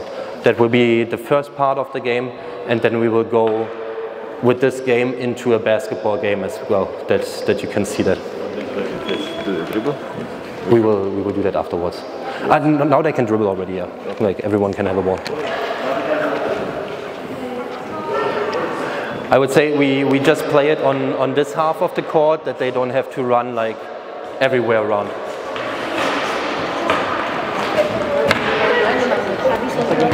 Let's play it just on this half here. I think that's enough, that they don't have to run too much.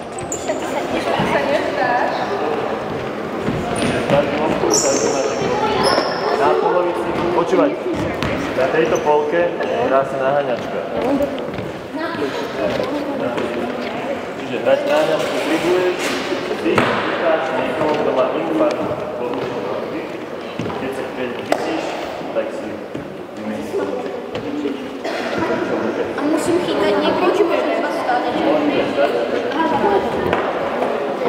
Super easy at the beginning. So everyone has a color, everyone has a ball, then they can already...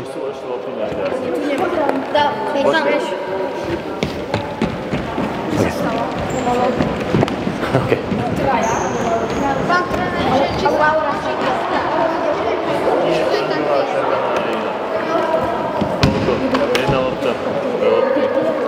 Dobre, poď sem. Nevadí. Let's just start. They will get to it, and they know every time I yell "help" that they have to get together with their color. Dobre, a ešte. Čiže každý chytá každého, meníte si klobučík. Nemôžeš robiť, čo chceš. Nevadí, budeš bez lopty. Keď tréner zakričí, tak všetci, čo máte rovnakú farbu, sa musíte akože nájsť a ísť k sebe, hej? And when I yell a second time "help", then you go again like exchanging the colors. Čiže druhýkrát zase sa chytáte, meníte klobučíky. Rozumiete? 3, 4, náňačka. Na triple, hej, na polke!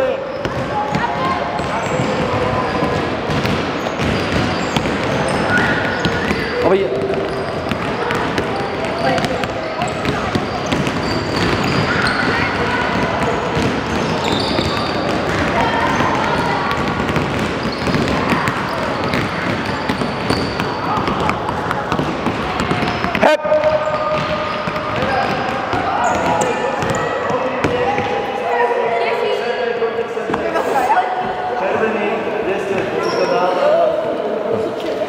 And help gone. Okay, zase. It's always really funny to see in that game who is already a person who would be leading in a team or something. Because the younger the kids, you see it, someone is saying like, let's say we have the blue cone, I'm holding up the blue cone and everyone should get to me. Even when there are like already 2 or 3 kids together and I would have to go there, there's one guy, one girl screaming always like, here, come to me. Help!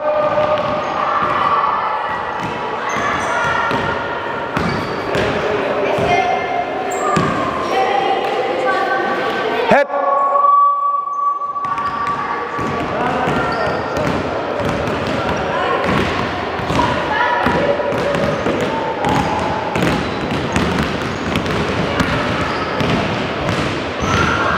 Next thing is we will divide it again, like there will be 2 teams over there, 2 teams over here, like we had it earlier.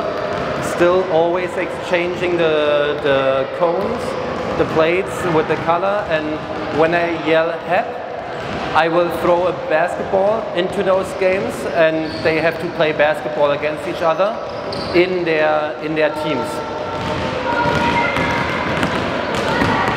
Help!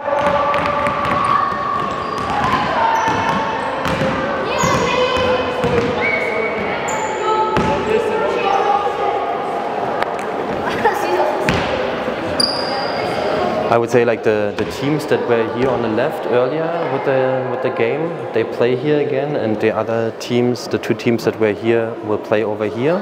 So and the colors don't matter?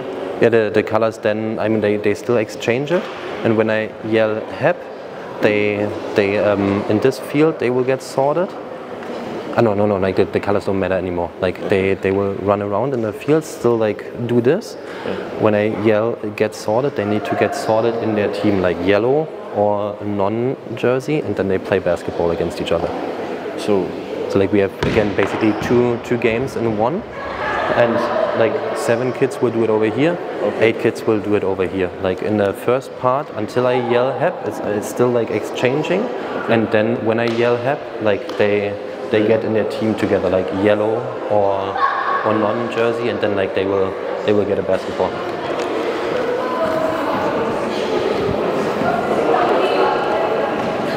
And we played it without a basketball right now. We played it without a basketball. I just need like this one and this one, and the other basketballs can go. Okay, so again, like they have like 2 games in one. One game will be like the exchanging of the colors, how I said it, and when I yell "hep," they need to find themselves as the team, as yellow or non-jersey, and then like they will get the ball to play basketball against each other. Like the same rules as earlier, yellow on those baskets and the non-jersey teams on this basket. And then when I yell "hep" again, they will go back into like the sorting the plates, and then always back and forth. So you see, like, I mean, it's close to the passing game that we had before, but like the decision making and the small-sided games are super similar. So like this, see it more as one block as separated blocks. Let's see if they got it.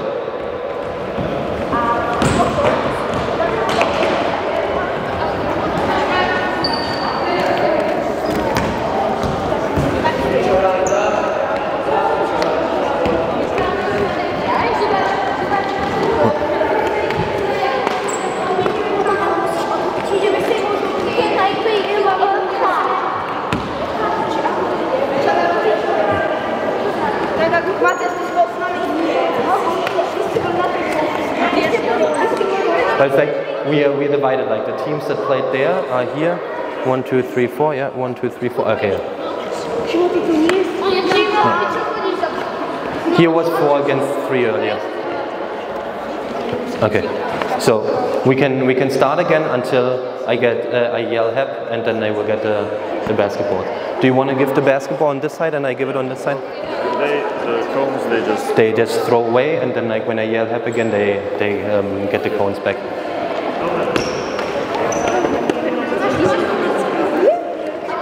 You guys will get the ball from me, like I will give it to you then. Dobre, poďte viac na to ihrisko a keď tréner zakričí, tak začnete z naháňačku na loptu. You can give the go for both teams.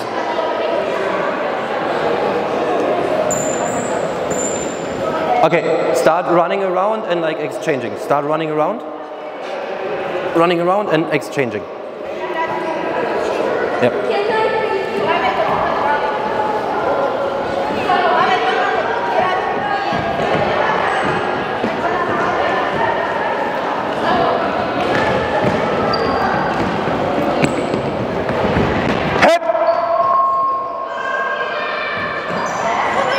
All yellow and the non-yellow. Yellow together and the others together. Yellow together.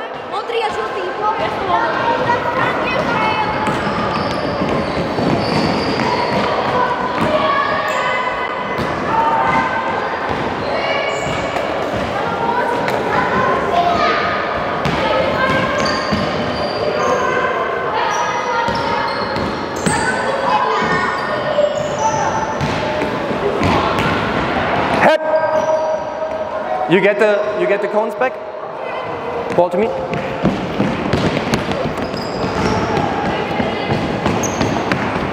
And exchanging again.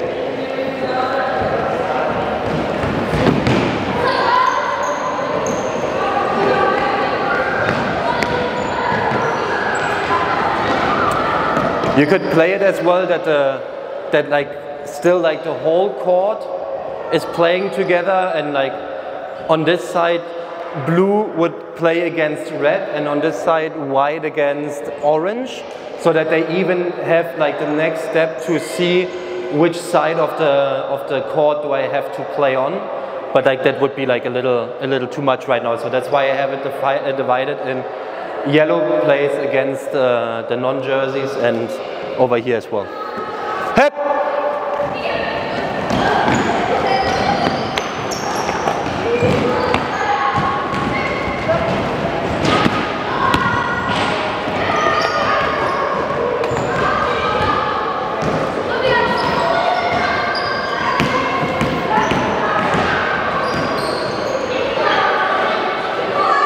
So it's still like a lot of understanding the game and understanding the switches of the game. So like, I mean, we always have a transition offense, transition defense.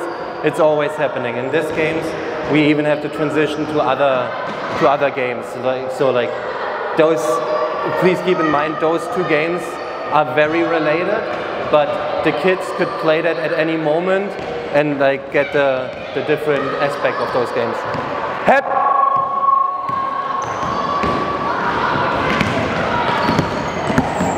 We'll play that like one more minute and then we go to the next one.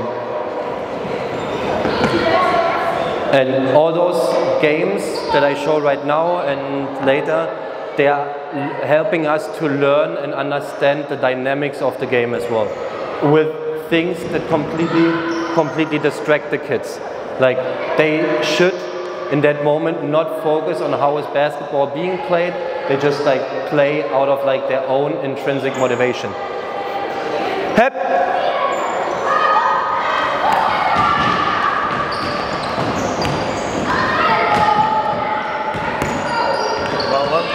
One next? I would say something. Like some more seconds and then like going to the next one. That would be like with the three colors, like catching always the next color. Like that would be like with the three colors always catching the next one. Okay, stop.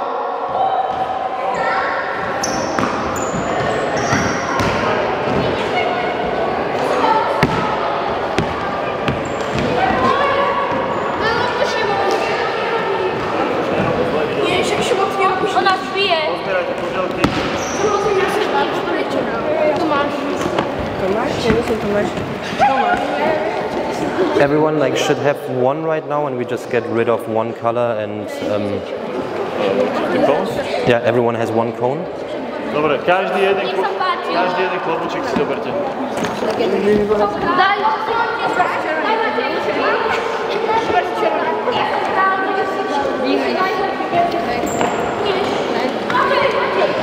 Everyone who has a white cone right now goes and exchanges with the blue one over there.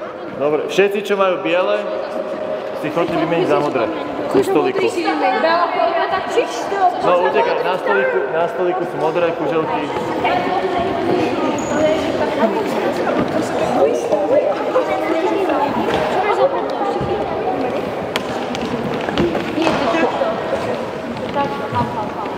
No, poďte rýchlejšie. So. Okay. Next game. We have basically three teams and they have to catch each other.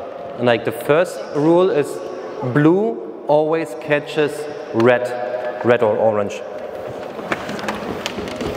Red and orange catches, sorry. Blue catches red catches orange, and orange is catching blue again. Every time when I catch someone, they change the cones again. So like every time a new situation for them. We will play that on this half of the court, the basketball court again.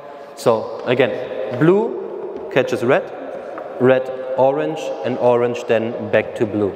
Let's see how this will work. No, poďte sem. Čiže, halo, počúvaj. Náhľadačka. Na tejto polke And it's again that we are bringing them always into different situations in that game. It's a small-sided game again, but we want them to change and switch as much as they can, because they're like different types of learning. One is like the boredom zone, where like you don't really learn anything because you're bored, like it's no fun, nothing new is happening. Then there's like our comfort zone, where we learn good. Then it's like a little bit above the comfort zone is like where we get a new input and we expand our comfort zone. And then there's like the panic zone. Panic zone, we will not, or we don't want to get in there, because if they panic, they stop playing the game. They forget about the rules that they should play, and this would be too much. So like it's either too much in the panic zone, or it's not enough in the boredom zone. And we always want to have them constantly stimulated with new things that they can learn. So I think it will be hard for the kids at the beginning because they don't know that, but I hope that we come from like the overwhelming zone very fast into our comfort zone. We can start. And again, like maybe try to look at one or two kids, how they are behaving. Are they like more like retreating from the game and not being in there anymore because it's too much, or are they always running and already understanding the game?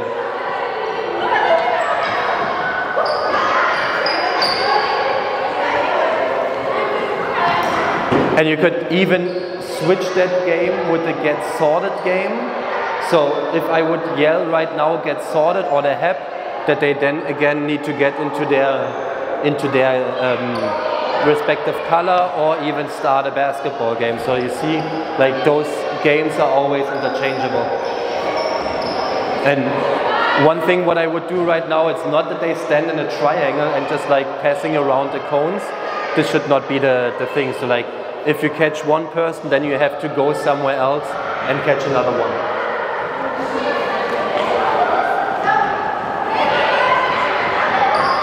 Let's say that because like sometimes they stand like close together, like when they like interchange with someone, like they need to run. Okay. But like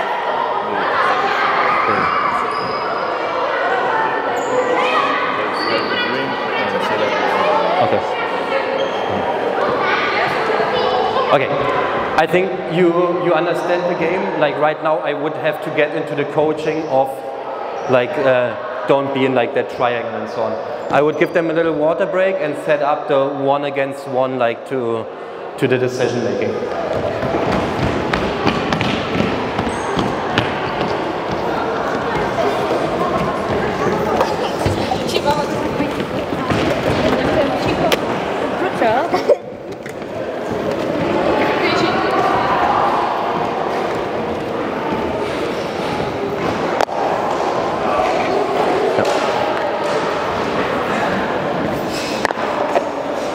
So they're like defender stands here, start like the others start from here, like then attack that basket. I would set it up over there as well, so we can play that on both baskets.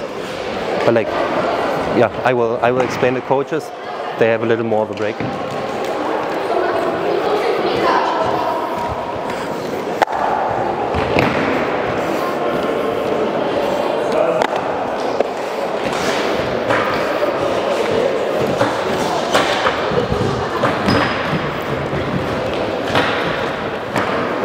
The next is the one-on-one, what I said earlier. We play it on this basket and on this basket. We have it that there's one defender. I will show it over here. The defender is here on the free throw line and he starts the game. Like what I would do in my practice right now, I would already like have the defense stance and like how to move from side to side. Here it's not that relevant. For me, what is relevant? Defender here, offense here, attacking this basket. So I'm the defender, I start the game. When I go over to this side here, this is the signal for the offense player to do two things. First of all, dribble with the right hand and dribble on this side, like far away from the defender. So this is already a decision that the kids need to take. I think, because that's like an under 12 team already, I think they will be capable of doing that. If you imagine that with an under 8 or under 9 team, where they have to still like sort out which hand is like my stronger hand to dribble, there's like a little harder to do. But that's the first thing, trying to decide where's the defender, which side do I have to dribble, which hand, and so on. And right now the cones help me with two things. First thing, as well, to have like a goal where the defender goes, which cone he touches, and second one, to have like an optic impulse or like an optic barrier for the kids, because like again, when they're younger, they start here in our position, in our ready position, and the defender goes over here and they dribble way too far outside here. We don't want to be that far away from the basket. We want to attack the basket, if it's possible, as straight as we can. So like if he goes here, most of the times then when they see the cones, they will dribble inside of the cones to get to the basket. So that's already like a little thing that helps me when I have those two cones set up. So defense position, deciding for one side and reacting on the other side.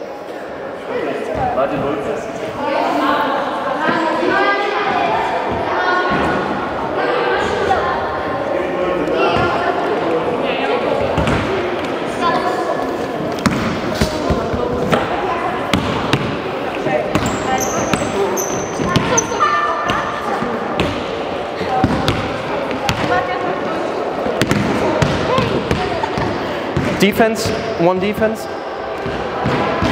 Yep.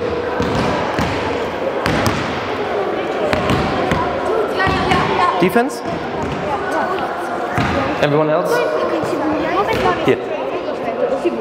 The others here. Defense there. Perfect. You're the first ones? You start.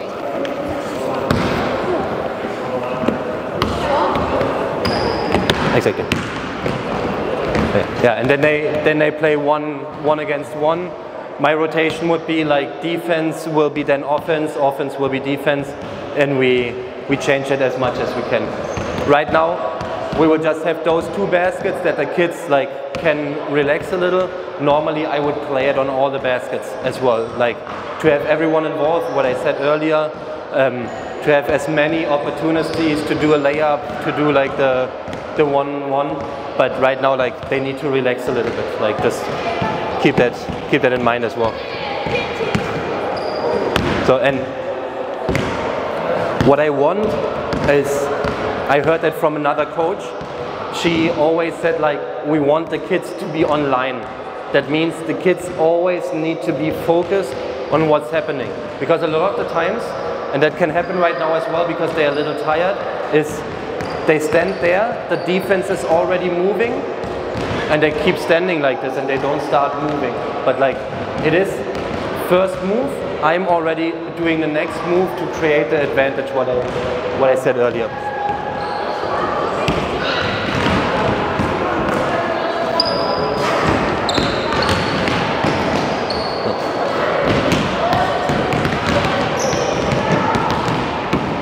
That right now was a little too far out for me. Like, she went on even on the outside of the cone to the basket.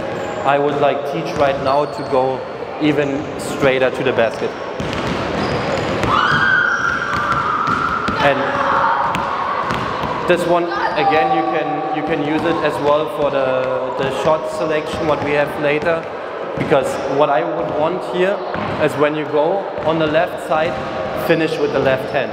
Right hand, finish with the right hand. So like that we already have like both hands included. And I want that already with my 8-year-old kids. The earlier that they practice with their offhand, the better it is. And for me, if they make the basket, that's not that important. For me, it's important that they try as much as they can.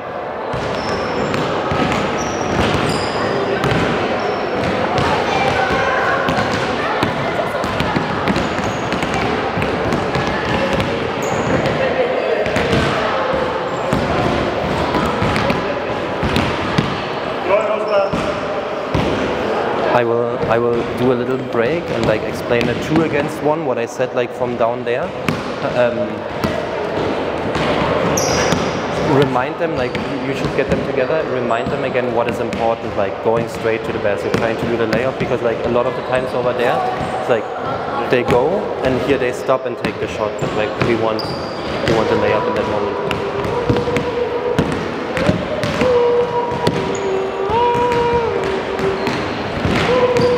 Okay, stop! Everyone over there?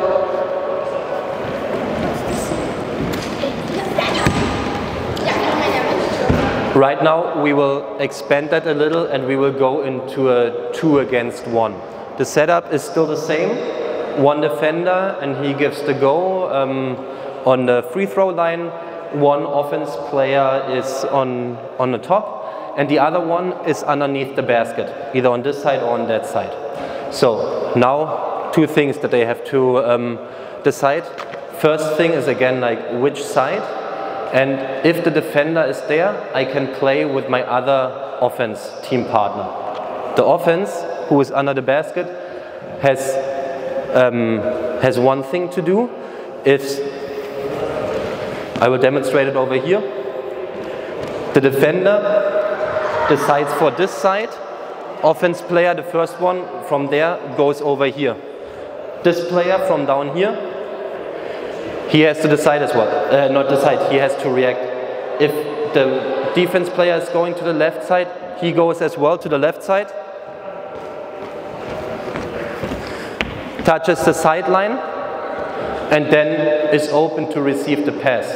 Because the defender, it's just one, he will go for the ball and the other one has a spacing over here and is open. If the offense player is so fast that he's doing the layup, everything is fine. If the defense catches up before, then I want the pass over here, so we have the 2 against 1. Clear? Okay, then I mean like the kids will do it and then we will see it as well. What I recommend as well, start it a lot of the times from different positions on the court. So right now, the setup is from here. I always move the angles of the start. So it can be from the wing or even the corner, because all those situations will occur during the game. Sometimes I'm here, top of the key, and I start the game there. Sometimes I dribble here on the outside lane and I create the game over here. Or even when I pass to the corner and I have to start from the corner. So like always have those things in mind that you start practicing from all angles of the court. And what you can see, what is always like really funny to me when I see it, if I do one, like a shooting drill or anything, like straight to the basket from top of the key, they more or less know always where to aim at the basket and what to do. If you start from the corner or the wing, I mean the wing is okay, but starting from the corner, the kids completely lose their trained abilities what they had before. I mean like we have like the sideline and the baseline as help for the defense, but like they can still play again to the wing or the top of the key, and they forget that a lot of the times because we don't always bring them into that situation in practice. That's why the decision would be I need to get out of the corner and start setting up that place somewhere else, but they need to have that in their practices as well, to find the situation or a situation that is similar to that again on the court during the game. Because like during the game they need to react way faster. And when we're talking about decision making, for me, and maybe right now we will disagree and that's like very okay, but for me a fast decision is better than a late decision or no decision or like a late right decision. Because if I have a decision fast, I can create an opportunity and like beat the defense. If I don't do a reaction, like I don't do anything and I wait and I wait and I wait, and then I do the right one, the game is set up I can have an advantage if I do a fast decision. So this is how I coach as well. Like I want a fast decision, and then we come to the right decision. And like, I mean, they might get there on their own, perfect. If not, I have to have coaching to do. But like a fast decision for me is better than no decision or a late decision. And again, we can disagree on that. That would be fine as well. But like, whoever disagrees with me, like, let's have a talk about that later, because like this is one of the things that I'm really passionate about, like with the decision making of a kid. This is like super important for me and for our club. So we can do the 2 against 1.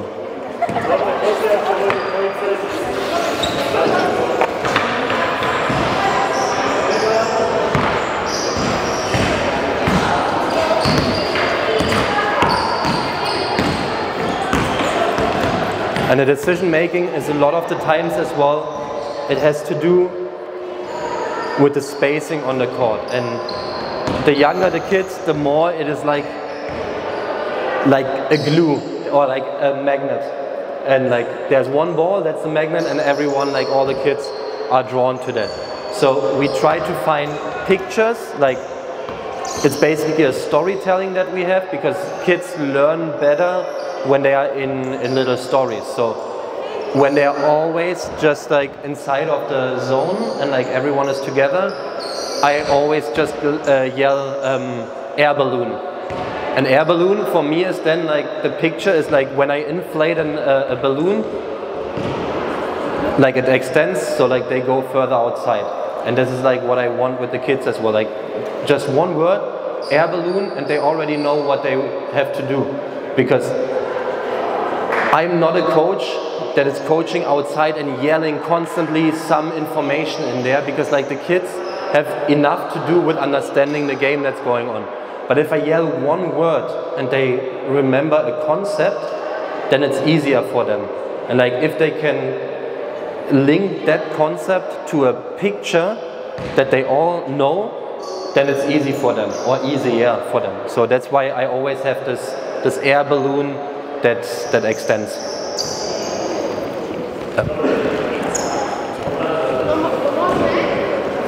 So let's see if they do it right from the beginning.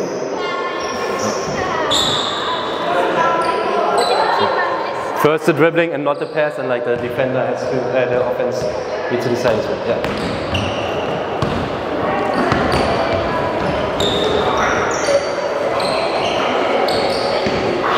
This would have been too many passes for me right now. There I would have like they would have had to be a shot, and as well they would have be a movement of the offense players, because they were just standing. They were just standing and passing the ball around. Like there was no different angle, and this is something what I want as well. Like if you do a pass, then you need to have like a follow-up decision, and the follow-up decision is always like position yourself somewhere else on the court.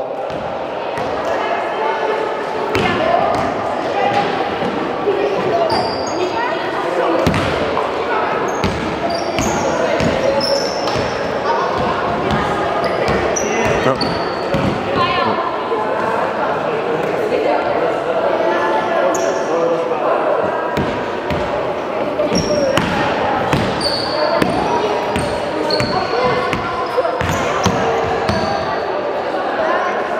And if you see what kind of passes they are playing, that would be another coaching for me right now.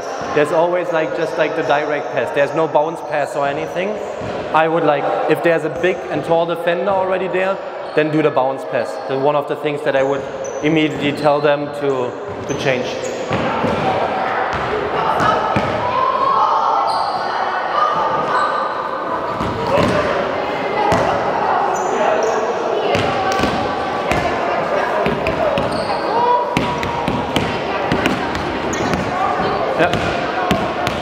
And that decision is for me perfectly fine as well. When I see I can make the basket because the defense is so slow, go make the basket. Then we don't have to have like an extra pass, just do the layup.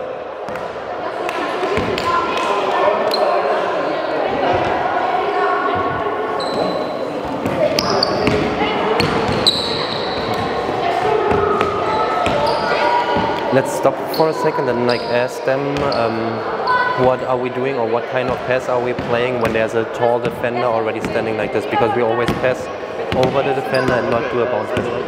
I will start with the first one. Okay.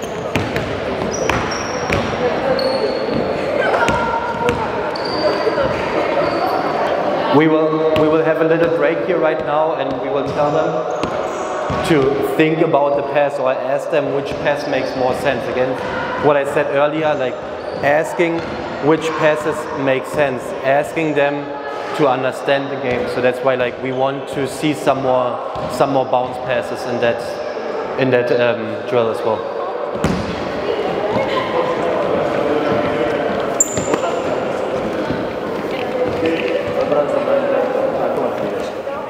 Do spodku. Ja som dal do aj. A ja? Čistá fanta.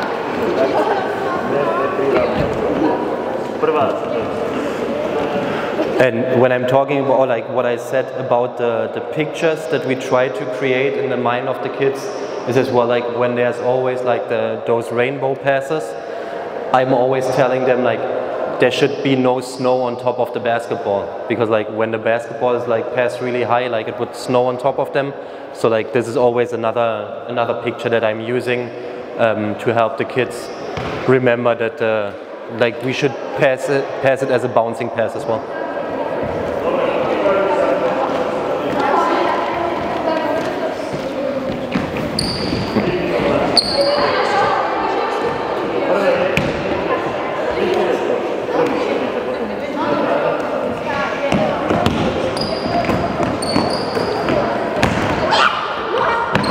But I need to go to the side where the defender goes as well. So like he just went to the wrong side. Wrong side. Defense goes to the left, you go to the left as well. Matúš, tvoj spoluhráč išiel na túto stranu, naľavo. A ty si išiel naľavo, po cestu.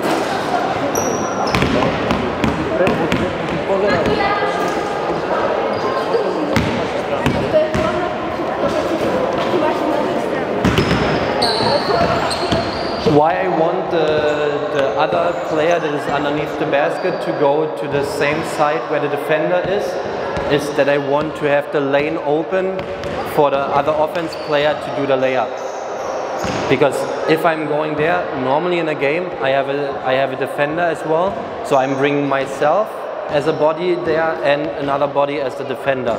If I go to the other side, then I have the side open, and like the earlier they understand those concepts of spacing, the better it will be in the progression of the practices and when they get older. Because like with us, a lot of the years that we coached, every coach had like some minor things that they were coaching, and the next one who got that team was like, okay, like why don't we have the same principles in our team? And especially like getting to the pros, like we have a lot of players that come out of our own youth program into our pro team. So that's why we already said like some principles need to be the same in every age group. So like really starting already from the under 8, under 9, already like going all the way into the pros. So like the coaches next year, they can focus on things that I haven't focused on, but like they need to have the assurance that we have that groundwork already laid up. Otherwise, like it wouldn't work.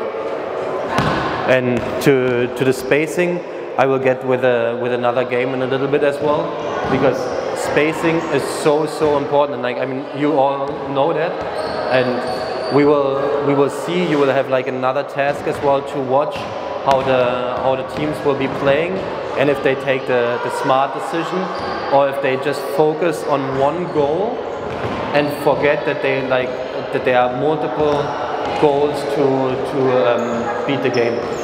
But like let them play for 1 more minute or something, and then we will go to the next round. I will take a look again.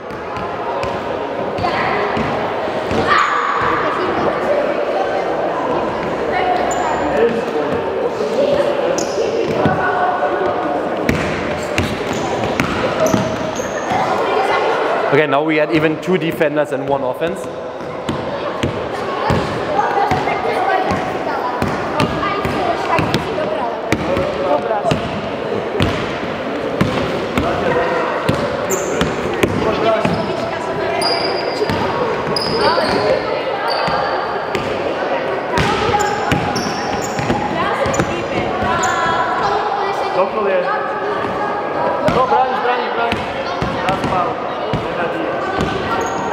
Here, he was completely too late having a decision at all. So like, the defender goes on one side and he starts his dribbling when the defender is already on his side again. So that's what I meant with the fast decision. Start running, go this way, and then we will have to figure it out afterwards then.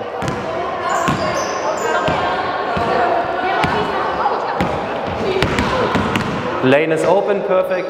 He could do the layup by himself or do the pass. Like, that's what we wanted.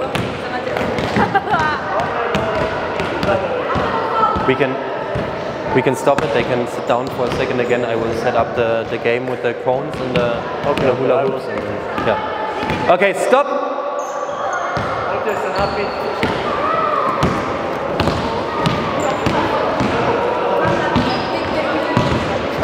I will set up the next game in the court and then explain it.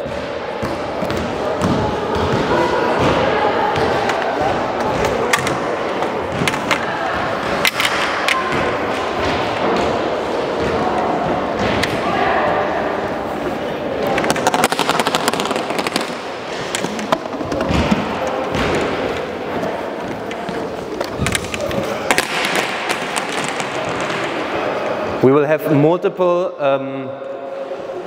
targets right now. I have like those hula hoops, and in each hula hoop there will be a cone. The purpose of the game: 2 teams, always like they are not allowed to dribble, always just passing the ball, and at the end they want to pass the ball, hit the cone so the cone tips over.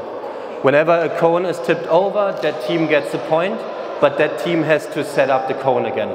So we have, for a brief moment, we have an advantage for the other team because 1 player is less on defense. So offense has one more player in that moment. And what we want for decision making or for spacing in that moment, I'm pretty sure we will see it. They attack this goal, this cone. Everyone will stand around that cone.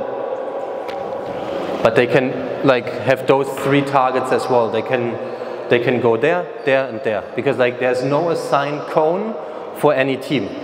Every cone is able to be tipped over by every player. So now let's see if they already come up with a strategy to avoid all being cramped in this place. So here is like again what we had earlier, the communication. Remember the passing game that we had when we had 2 or 3 basketballs in there? They automatically started communicating way more. This is what I want here as well, communicating. If everything is cramped here, we need to go for a different target. As well, we can fake. We try, or like we make them believe we go to this cone as our target, but before that we go over there to tip that cone over. So like there's again like a lot of decisions the kids have to take in order to be successful in this game. So they will explain the game right now. I will set up the remaining cones.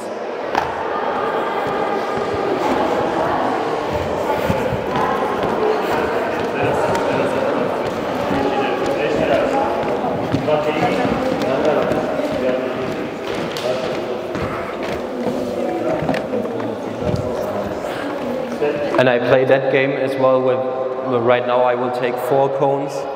I will play it with 5 cones, with 3 cones, like I'm always altering the amount of the cones as well.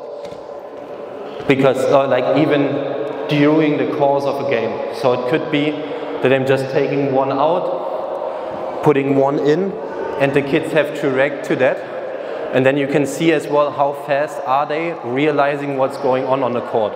So just saying I would put like another hula hoop and a cone here. Let's see how long it takes them to understand that there's a new target here and I can attack that.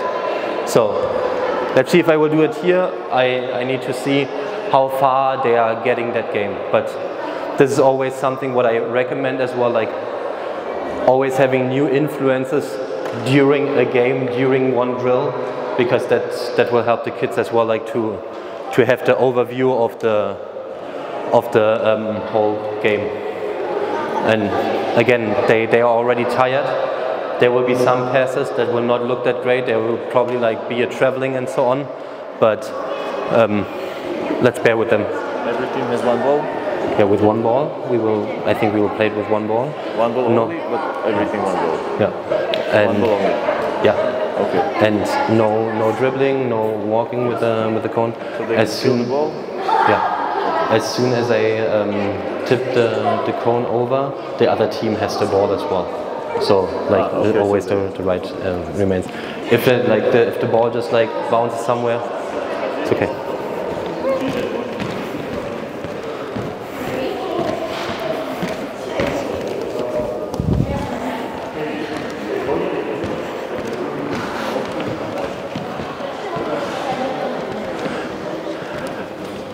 I would say we play right now in the volleyball field again as well, as it's not too big. Thank you. Volleyball field I think is fine. Dobre, dostu.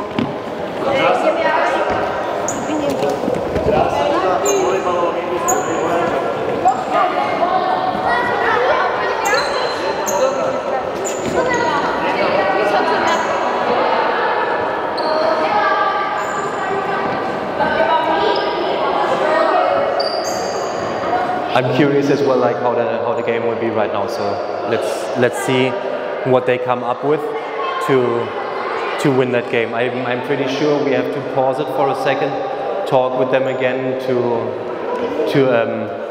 get our points across what they should really do.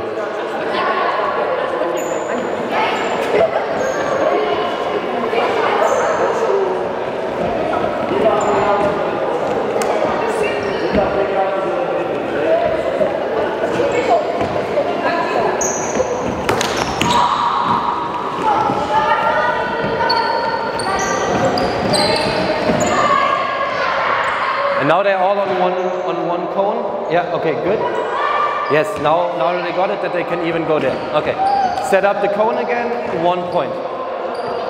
Yellow has the ball.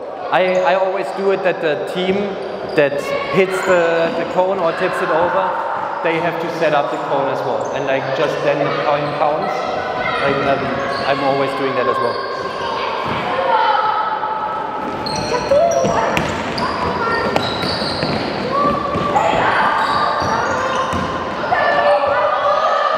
So, one like defense. What I always said before, I want them to localize where's their opponent, where do I need to defend, and so on, that I can get into like the game-like situation as fast as I can. And now that was already too long for me. Like three guys play around that cone. Now it's a good decision. She could even have gone here. And she didn't even realize. Okay, stop. Jedna. Bo v kruhu. Tam byl. You were here, catching the ball here, and you passed it over there.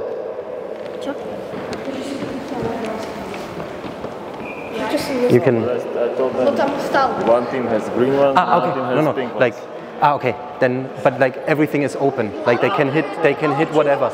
Yeah, So, okay. Ale či nám stál v tom kruhu a to Okay, so there was confusion. We set up goals like pink and what? Green. Yes. One team had the green cones and one the pink cones. But right now we will play it that like every team can hit every cone. Okay. Dobre. So there could be like two ways of that game. One game like fixed targets and one game open targets. Like I always prefer the open targets. that like there's no focus on just one.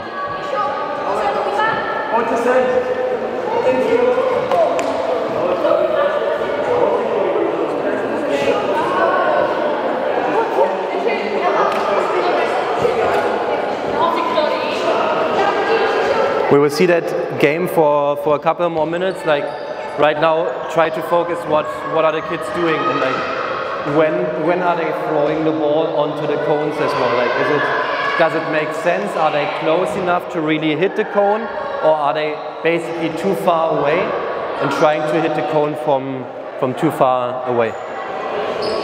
That would have been too far for me right now. That's like a typical 3-pointer by Steph Curry. Too far away. I mean, he makes it, but for the kids, it's harder. Okay, set up the cone. And the faster the other team reacts and starts playing after the opponent tip the cone over, the faster they have the longer they have the advantage. Like when they wait too long, everything is like over already. Right now, like getting the ball already, like passing, they are still occupied with setting up the cone. We always need to be fast. The faster we are, the better. And like some coach colleagues that I have, when they have an inbound pass, they always count down from 3 to 0 to help them get into the inbound pass. I don't want to say that much because I want the kids to figure it out.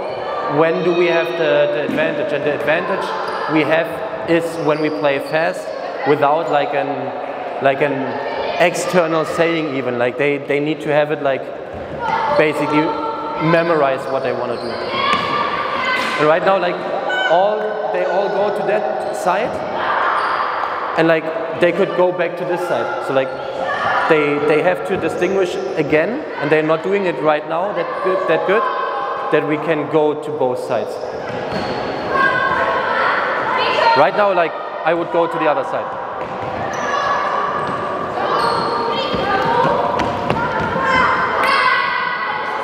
"30 seconds. 30 seconds and then we're done with the game.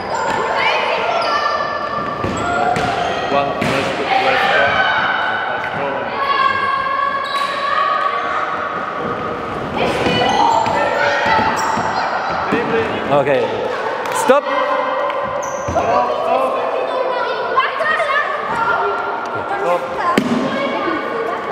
You will have one more drinking break. I will have one more game, but before you go drinking, please put the cones and the hula hoops on the side. Odložte kužele, kruhy, nápiť sa a poslať.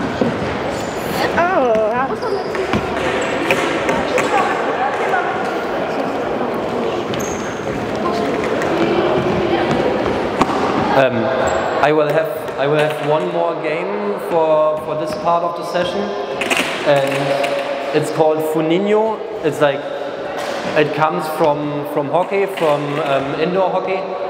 Was then implemented in football, and then we started implementing it into basketball. And the type of game of Funinho, or like the variation that I will show right now, is that we have one offense player and 3 defenders. Like that sounds super mean because just one offense player and 3 defenders, but we will have it that way that the offense player can decide for any basket, to attack any basket. I will have it like one time set up over here, one time over here. So they can attack those 3 baskets, and like the other side can attack those 3 baskets. So even when I go to one hoop and like it's already blocked and like they can't go there, they could have the decision to go to a next one. So always have the court vision, where's the defender, what can I do, having a dribbling, and then like even a 1 against 3 situation is manageable for the offense. If we have a classic game of just like going to one basket, 1 against 3 wouldn't make sense because there's one goal to be attacked, and like the defense can just collapse and wait there. just one defense man to man, and nothing would happen. But right now, because of multiple baskets and multiple options, they can decide for the other hoop. So 1 offense player, 3 defenders, and they start here. I would say at the free throw line. The offense gets the ball, and like they can attack whatever basket, like this or that. Yeah, and then like they go there, and if one shot is enough right now, either they make it or not. Then the next 4 kids come in, and so on and so on. Everyone should be offense and defense, like. But let's see. Or like, I mean, yep.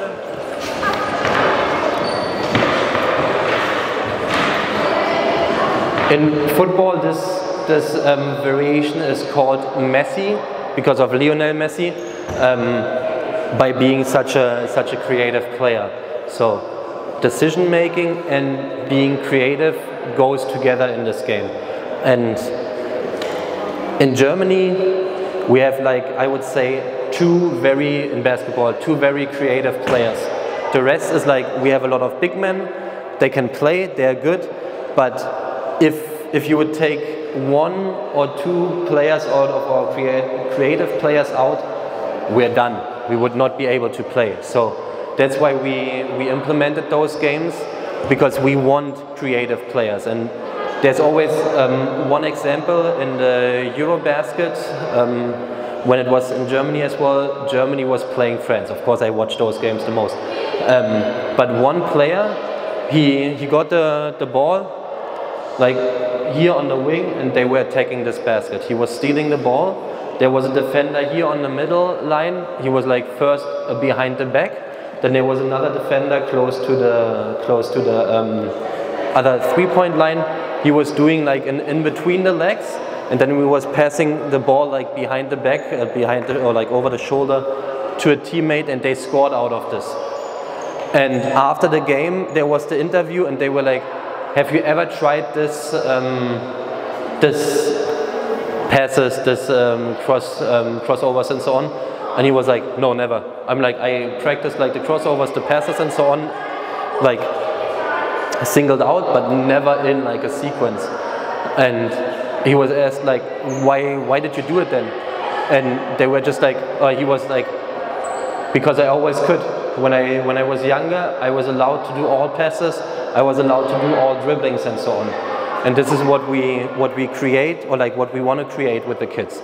I had an under 11 team a couple of years ago, and I had a girl. And like girls are always more prone to play the pass than finishing, especially when they're playing in mixed teams with boys together and so on. And there was one girl. She was always in practice. Like when they had some time, she was always like practicing the behind the back passes. And for a brief moment, I had an assistant for exactly 6 weeks, and he came in there, and he was always like, "Nah, Leah, don't do the passes behind the back. You can't play those passes here. Like you're not good enough." I was like, "Oh my God!" I let her practice those passes, and what did we have at one point? We had a 2-against-1 situation. She was on like that lane out here, and her teammate was on the other lane, and there was one defender. She dribbled the ball, fast break, and what kind of pass did she do? The behind the back pass. And like the pass was successful, we made the basket. Yay. But if I would like restrict those passes because they are maybe not that good yet, I would have never created such a situation. So what we always have as well is 10 minutes of fantastic basketball. We call it fantastic basketball because magical things can happen.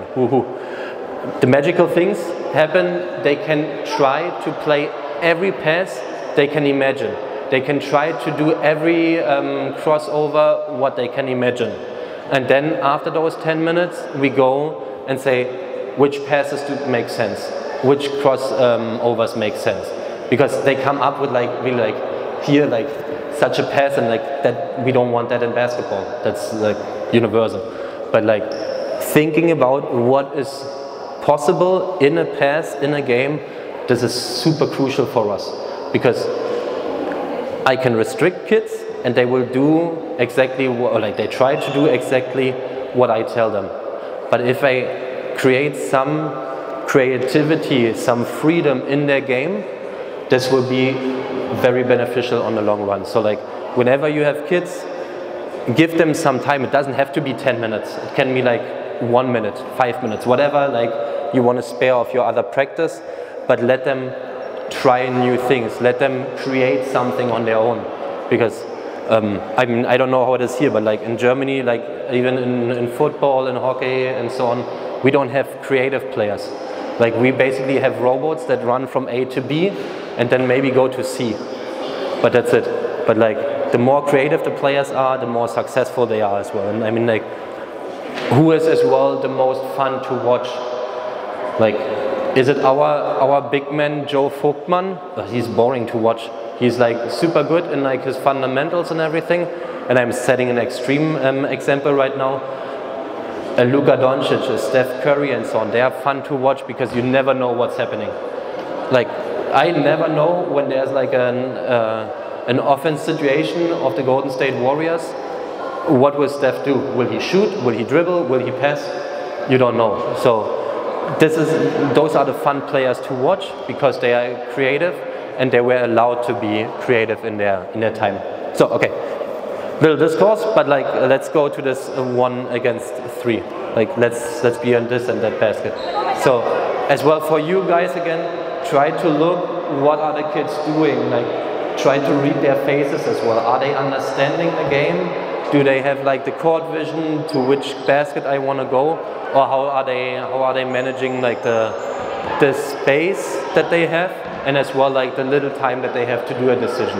This is one of like the things to see.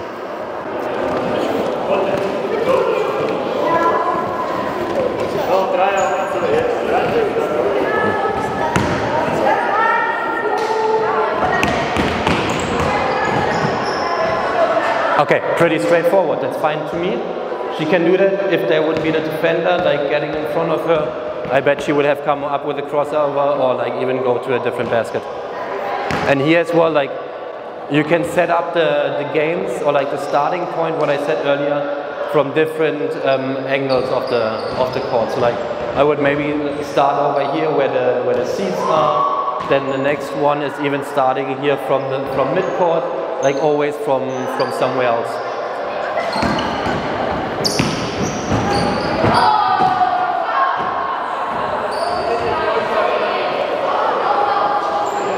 But that was again like a nice sequence. Like he faked to one side, went on the other side, and like yeah, there was a pretty hard foul. But like he even wanted to do the layup with the left hand. So like everything that I want to see, I saw.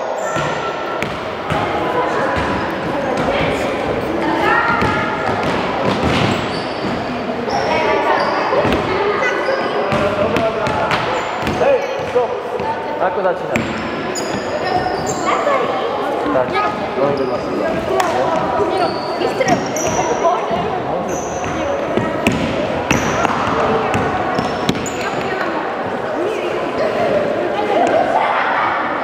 They can even go, like when they start attacking there, they can still attack like those other baskets. And what we see here right now, they decide for one basket and they go there. They again forget that they can score on all 3 baskets. And I can tell you, I played the same game in a coach clinic in Italy with the under 14 national selection. And they did the same thing. They always went to just one basket. Like, it's like a horse that you don't want to focus on one side. I want it to be open, like the court vision should always be open, like go to one basket, it's not possible, have another decision, go to another basket. So like this should always be in the middle there. Again, like one basket, okay, he dribbled on his foot, can happen, but like he would have done the shot over there. But I want them to be able to go to other baskets.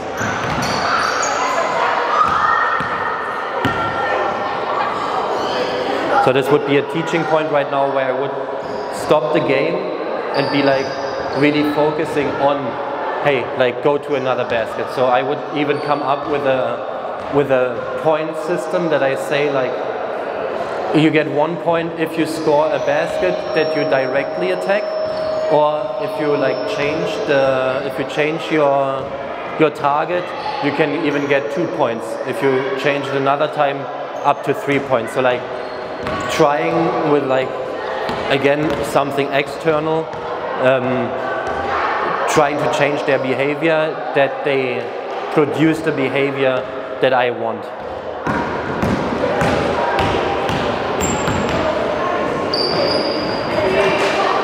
And if you want to make it even easier for the kids, we could be starting in the middle and even allowed to go on all 6 baskets. Because right now, if the defense is clever and they already set each other up pretty clever, if they could basically more or less defend all 3 baskets. If there are 3 defenders and 6 baskets, we already have like a bigger advantage for the offense. And again, here, what I said earlier, it's always about opportunities. Even when there's just one offense player, they always have opportunities to make a basket. They at least have the attempt of a layup or a shot, and that's fine with me.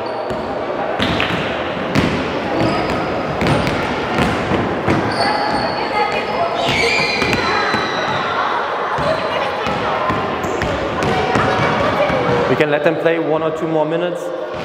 I can say what I do on top of this. You saw it like when we had the 2 against 1.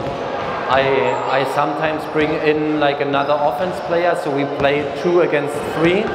But like the other offense player always has an extra task before he can join the game. So it's always like a 1 against 3, and then when the other offense player is done with the extra task, going in there. So at the beginning, the one offense player has to be creative, and then he can go even into a two-man situation where he is having the support of someone else, and then like having the decision, attacking the basket or making the pass. So like you can play within one game, you can play a lot with the different setups.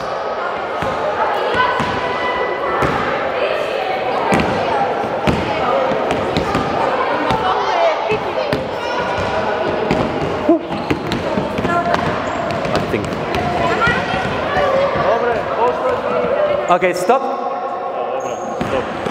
Just ask them again, like, on how many baskets they were allowed to attack. Just ask them and like, let's see what they say. Na koľko košov ste mohli útočiť? Na 3. And you always went to one basket, and that was it.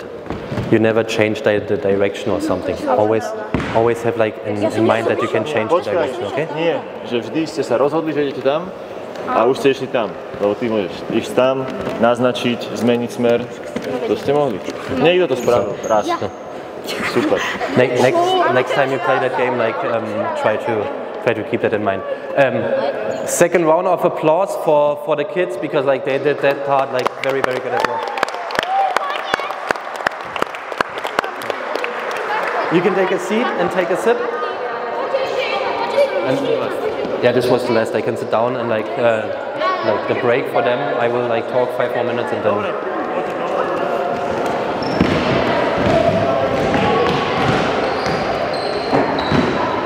So how we did it right now with the decision making, I wanted to show you a broad spectrum again, and I tried that very like in a compromised way when we even have like a 1 against 1, and then when we have an open game like hitting the cones on inside of the hula hoops. So what I can recommend you is have like the bigger game for when you really want to create spacing in a whole team, and if you want to like have it more and more detailed and tailored to one player of your team, then go into the one-on-one. And that's one philosophy that we have. Try to avoid going 1 against 0, because this is like not really happening in basketball. I mean, like when we have a fast break, we all expect our player to do the layup. That's like easy things, like if they should learn a certain type of layup, okay, then do a 1 against 0. But try to go as fast as you can in a 1-on-1, 2-on-1, like an advantage for the offense, that they have to do a decision. But like 1 against 0, like what's the decision there? Like you don't have to have a decision against your opponent. And like I always want to see that they read the defender and then react to it, or like if they're even faster, that like the defense has to react. But when you have it as a 1-on-1, 2-on-1, always see like, okay, where's the defender, on which side, where do I have to dribble the ball, which is like my first step that I'm doing. Like, am I going like this? Am I going like this? You can like change that however you want, however your philosophy is in that moment, but always have the defender in mind. Where is he? Where's like maybe like the help or whatever when they get older, but never the 1 against 0. That's like they don't learn too much with that. So I hope the decision making and the small-sided games were already like something that got some of you thinking, that like maybe we have some different approaches to coaching, to teaching. The next one will be quite technical in how I would coach it. We will have it like kind of easy, because like I want them to have the most shots possible that they can do. So yeah, it will be how to take a shot, what is important, like the movement of our body and so on, and like what is like a traditional way of like learning how to, or at least how it was in Germany, the traditional way of how to shoot, and how we see shooting the basketball right now. And like I need you to be a little involved then as well, like what is like the way how you teach the shooting here right now, and what has maybe changed as well. So like it would be good for me as well that you guys interact with me a little bit and like give me a little feedback how the shooting is in Slovakia here right now. Okay. Before that we have like 1 hour break, right? Like a lunch break. So we will go on at 1:40, I think was in the plan. So like we will be here back in the gym and enjoy something to eat. And are there any questions to the things that I have done right now? Nope. Okay, then whenever we see each other, you can ask me as well. Otherwise, we will have 1 hour break.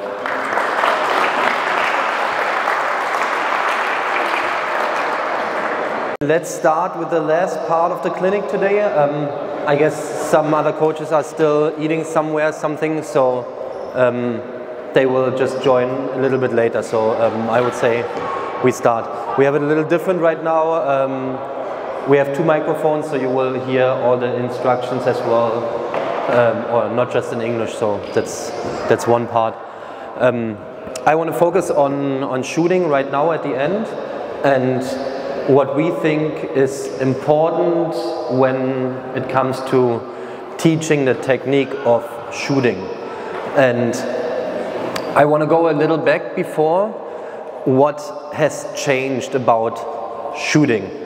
And the thing is, most of us in here, me included, are already a little older. I'm born in 1984, so I was socialized with basketball.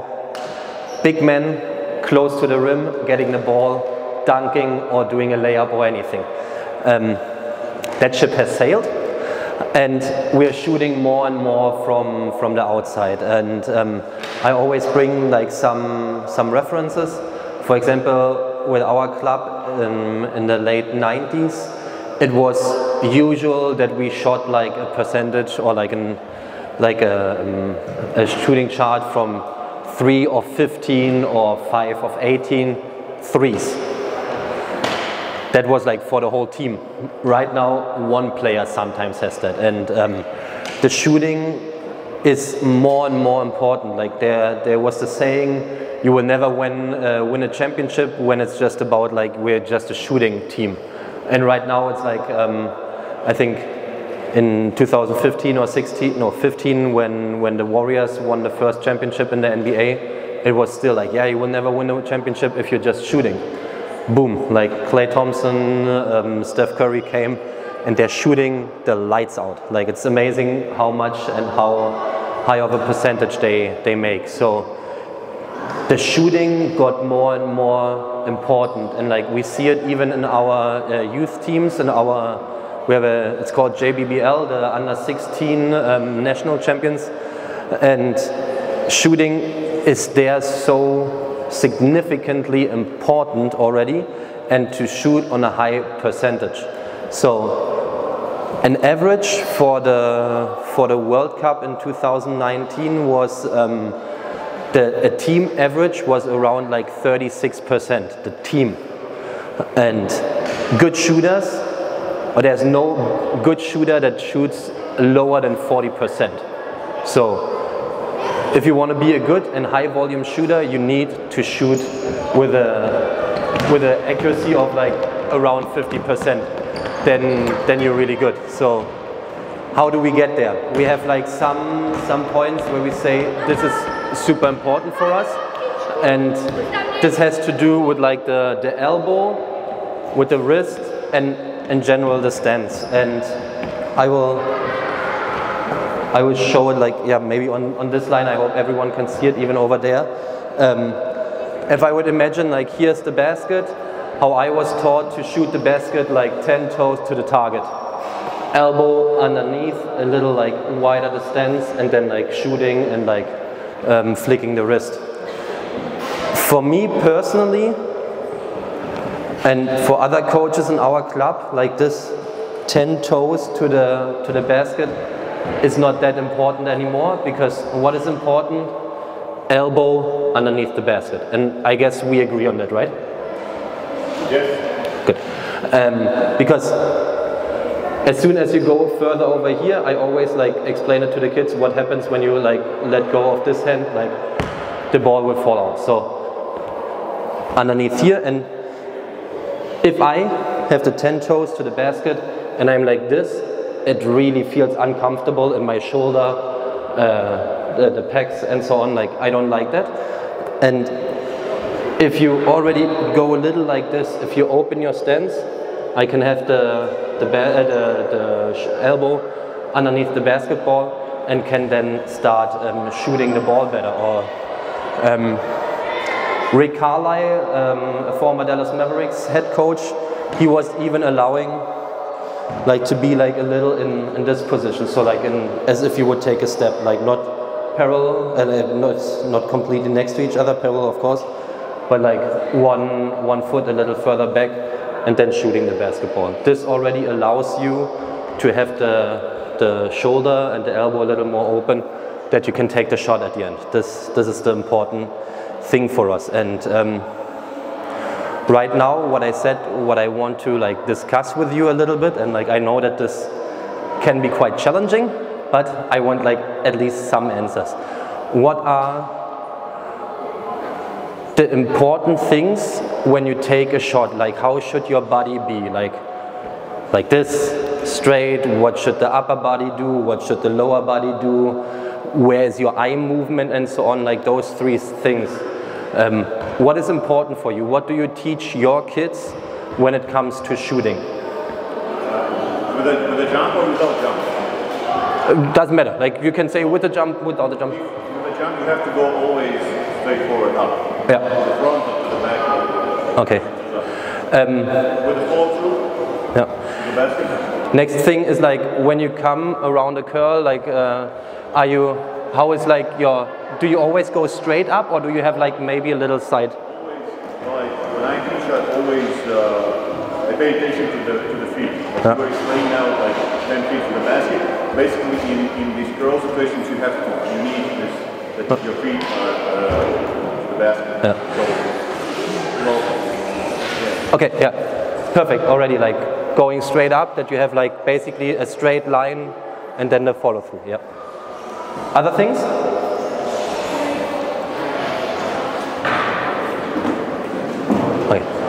what is important for me as well, because sometimes, or I see it as two different things, like upper body and lower body, especially when we get around a curl and like then go up. I mean, that doesn't happen that much in mini basketball, but like I want to show you where we want to get to. It's like the upper body needs to be straight and in balance. That like the upper body is even more important than for me as the feet as well.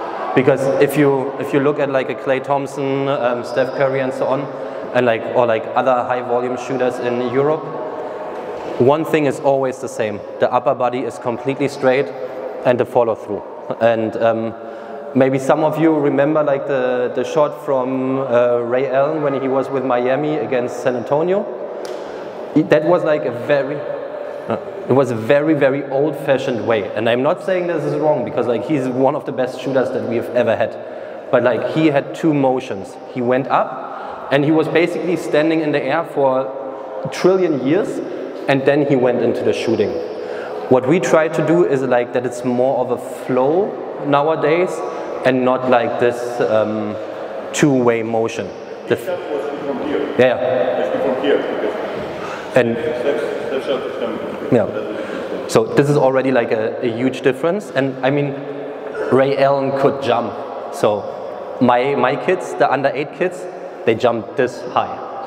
So if they jump this, they don't have the time to then wait and then get the shot off. So that's why like we wanted to have it more in one motion, which is super important for us. But if you can shoot like this, like having a pause and then doing this, high volume shooters in an older level can get to that easy. This is what we try to do, and what I always teach the kids at the beginning is how to get into the position that we have, like the elbow underneath the basket and so on. And some might know that already, but like for some it might be new. Like I would be shooting with my right hand, so I always tell the kids, like just stand comfortably, and then if you're shooting with the right hand, put your right foot into the front or the left one, depends on your hand. So I'm shooting with the right, I have the right foot in front, and I'm putting the ball a little above the knee, and I have everything from my hand, like the palm and the fingers, completely on the ball. I'm rolling the ball a little up, so like the palm is leaving the hand, and before it would slip out, I take the other hand, I get with this leg into the front, and now as if like there would be a line on the ball, a thread, and then like lifting it. And then I'm exactly in the position that I want. So like elbow completely underneath, I have like a little space here, and then I want to shoot, and the best thing is like middle finger and ring finger are the last ones to touch the ball. This is like how I explain it.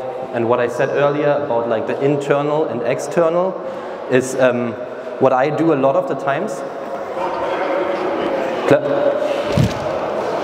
Go ahead. How do you teach to spin the ball? Spin? I will get to that in a second. What I always do is, or not always, but like a lot of the times, with new kids, that works perfect right now. Well, I'm painting a smiley into their palm. So whenever they do the follow through, they look up into their palm and then they see the smiley. And this is like as well how I create the spin on the ball. They don't understand like how to spin the ball. That's like we are trying to explain them like in various ways. Like you have to spin the ball, but like they do one time and then like 10 times they forget it. So like how maybe the fastest way how to explain how you can spin the ball. Another thing, like you have to imagine that right now. The follow through is not the problem. The follow through is not the problem. The problem is that you have to spin the ball. Yeah, but that comes like that. Like exactly, but they don't know how to do it. One thing that what we do is like I can't do that right now because I need a wall. I'm leaning, or let the kids lean on a wall, like with a little angle, and then like they need to push off the wall, and then like asking them what are the last fingers that are touching the wall. And this is always like at least the middle finger. Sometimes it's an index finger and the ring finger, but like if they do this, then they already get a feeling what needs to be the last point of your body on the ball. And with this, you create this a little more. Then like with the smiley and so on, those are the things that we are doing. Because this is, again, this external what I talked about the whole time.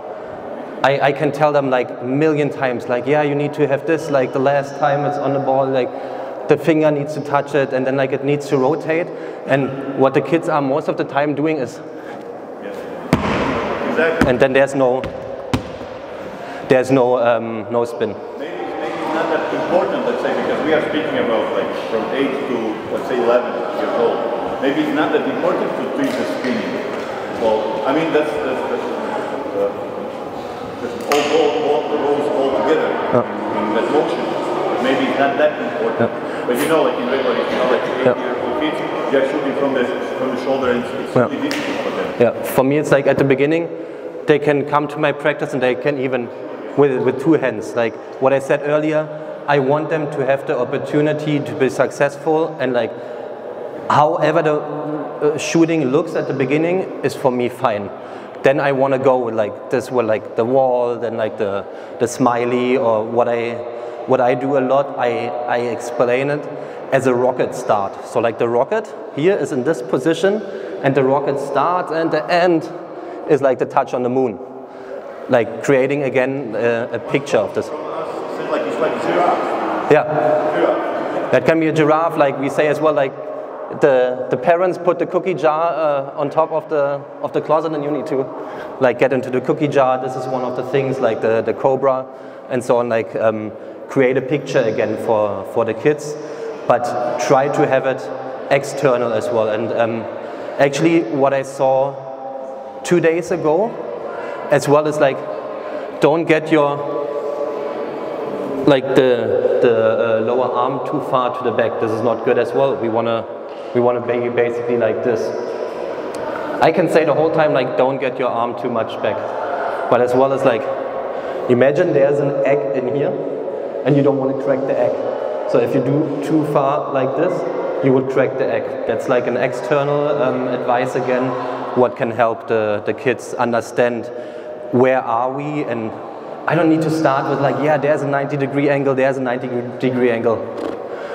Would be like, kids don't understand that, because, or like at least with 8 years old, they don't know what an angle is, and then like leave alone 90 degrees. So that's why like we try to do that with external tips for the kids. So, and then again, like if they feel good in that position, fine. If they're like this, fine as well. I mean, this you have to correct, like when the feet show this way, that's fine. But what do you say as well? The eyes. Where should the eyes be, and where should the aim at the basket be? Where, like when you explain your kids where to shoot, what do you say, like where to aim at?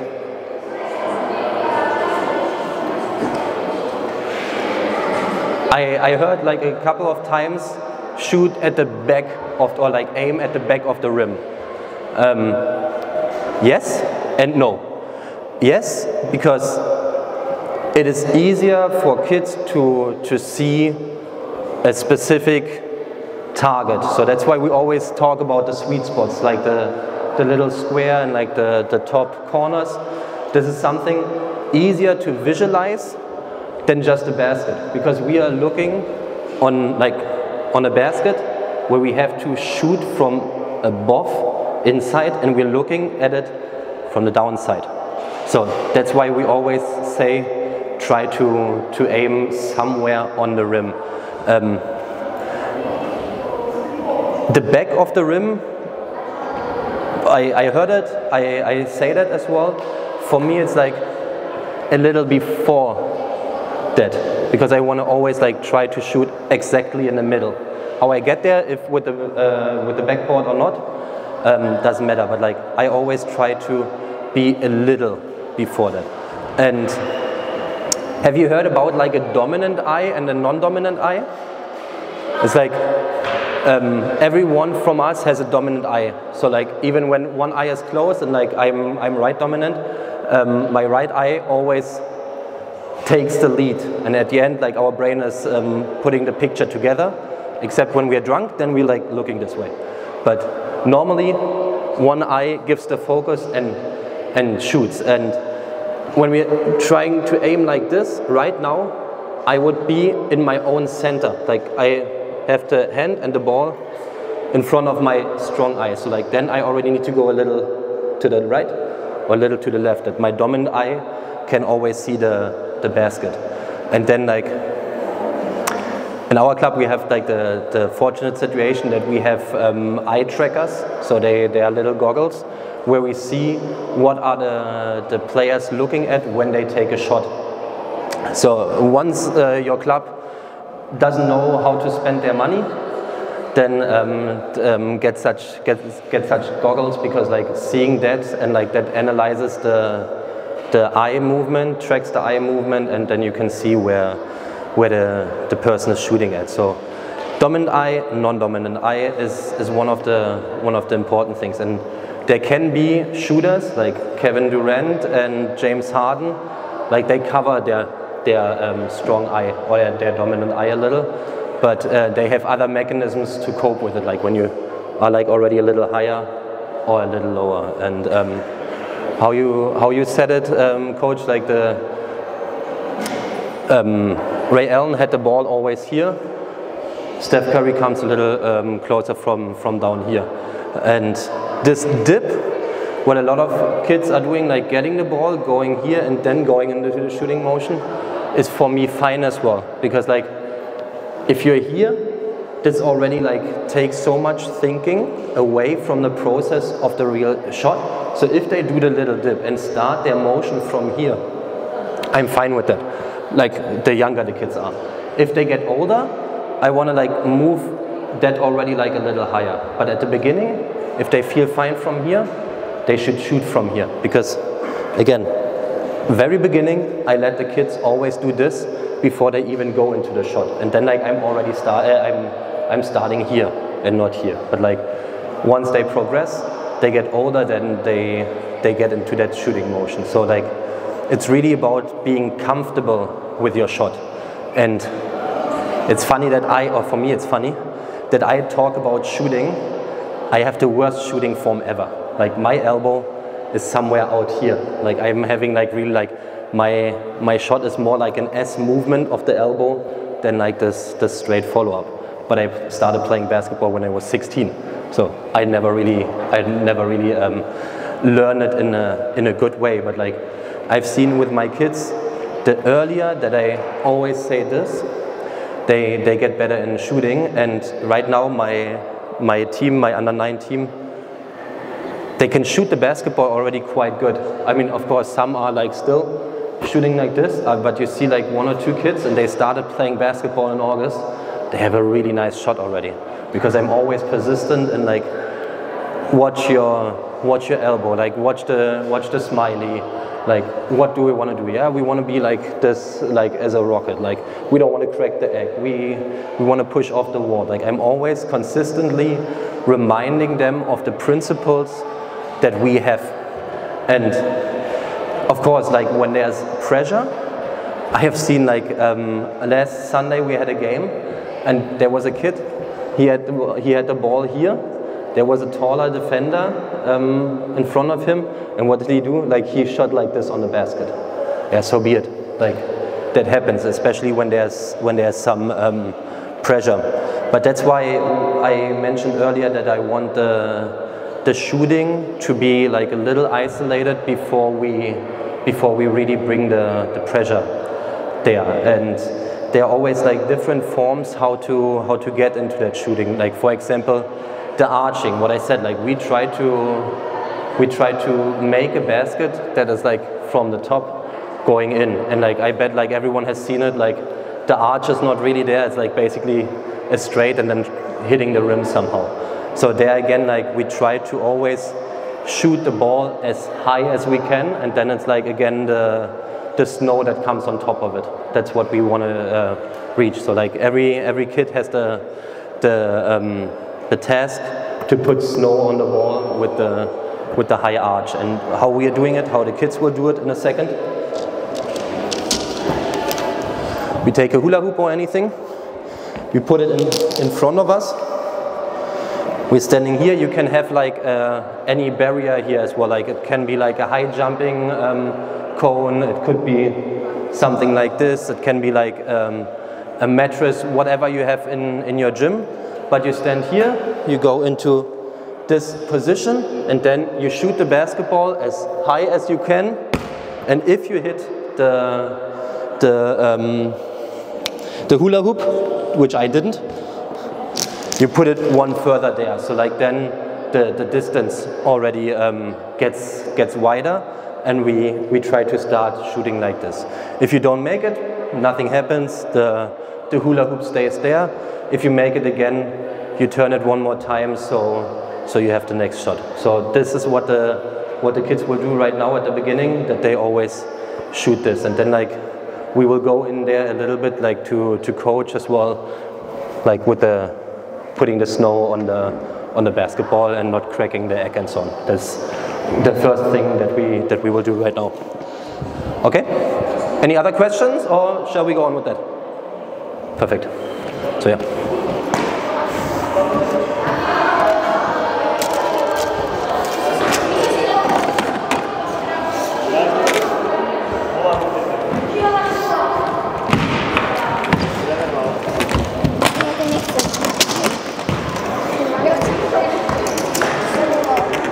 Did you already choose a line where we start from, like the middle line? Okay.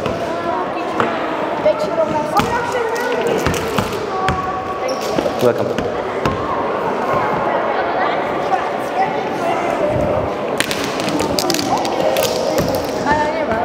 And now pick like 2 or 3 kids and look at their way of shooting, and not just like the general follow through and so on, but as well like where are their feet, how are they positioned, are like they're completely like 10 toes to the, I mean now it's not the basket, it's the hula hoop, but look like from the standpoint that I said right now.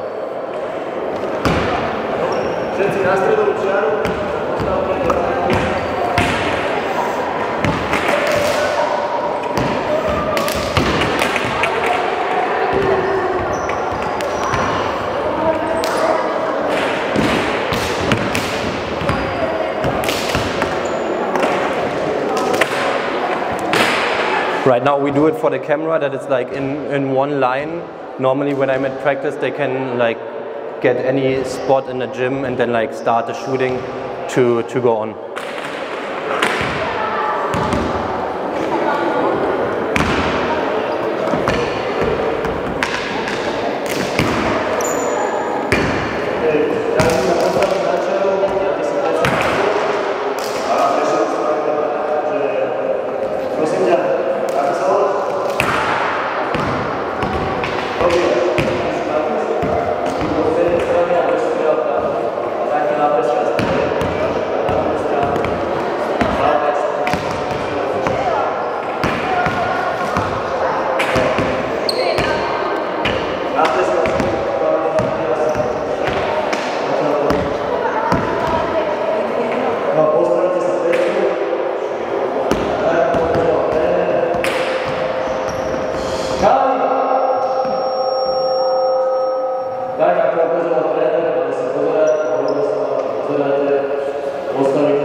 can you tell them to still like really do a shot, like not that it's like this?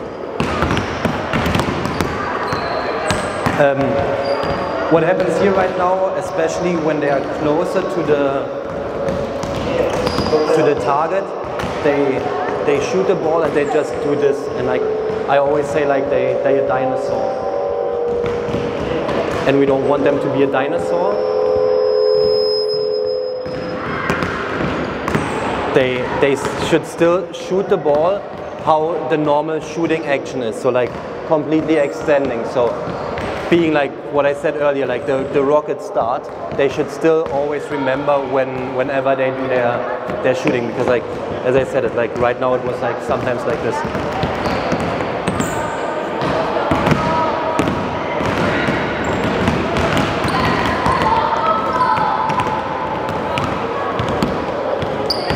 Good ball. You shoot it. This and now. Okay.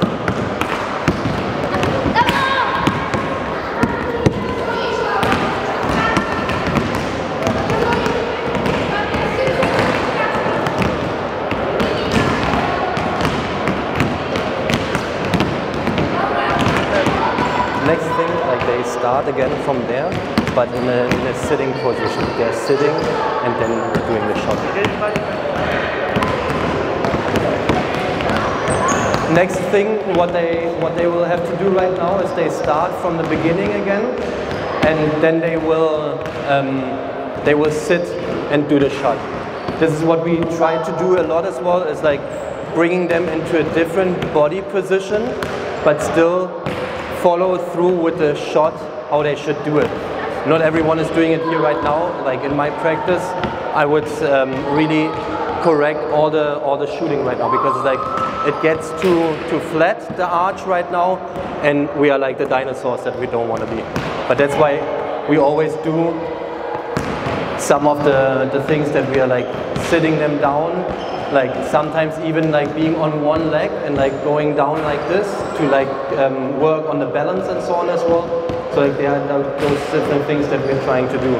Or we have like such little steps, or like basically a stool.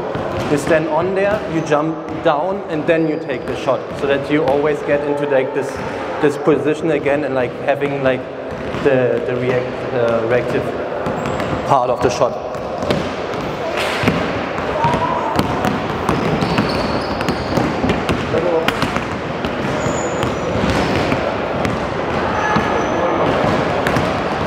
And you see already, like I'm using right now the hula hoops or any other thing. That's what I recommend to you as well. Always try to use different goals that they should shoot at. When we're going for the real basket or for the real backboard, let them shoot as the material is like with the hammer. They never have the same motion with the hammer to hit the horseshoe. Like they always have a slightly different motion. And it's the same with shooting a basketball. It's always like a slightly different motion. But when we have a wide array of how to shoot the ball, then we can even be more flexible. Like what we said, like going around the curl and then shooting the ball is like never the same. But like you need to go in there again. And when they have the opportunity to, or like when they had the opportunity to learn that in their practice, that's so valuable. And I mean, if you look at each other, everyone has a different height from you. And my defender always has a different height. So I always need to shoot the basketball a little different, adjusting to my opponent. And when they learn this already, like having the higher arch, having like a different approach, then like the game situation will be way easier for them. Okay, so this would be one of the games that we are playing. It's really difficult to hear you when they are dribbling. Okay. It's really difficult to hear you. Okay. Then we will look at this like one more minute, and then I will. You want to hear something, but it's really difficult. Okay. Because you're going that direction. Ah, okay. Yeah, I hear myself fine. Okay, thank you.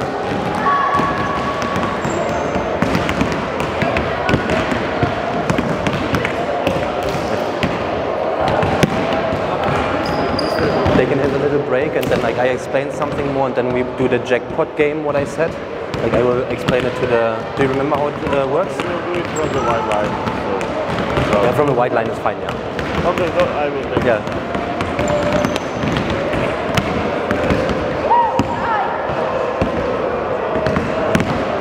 You can sit down for a second.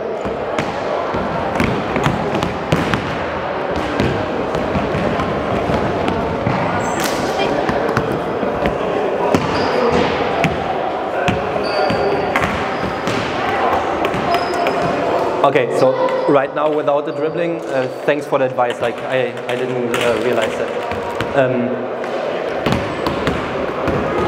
What I said is When you are explaining something, or Ajo, Andrej, Andrej. prosím ťa, keď tréner vysvetľuje, môžeš poprosiť, aby tie deti nekričali, pretože strašne to je ťažko počuť, dobre? Ďakujem. I was explaining that when you're explaining also, when they are shouting, start. Okay. Okay. Thank you.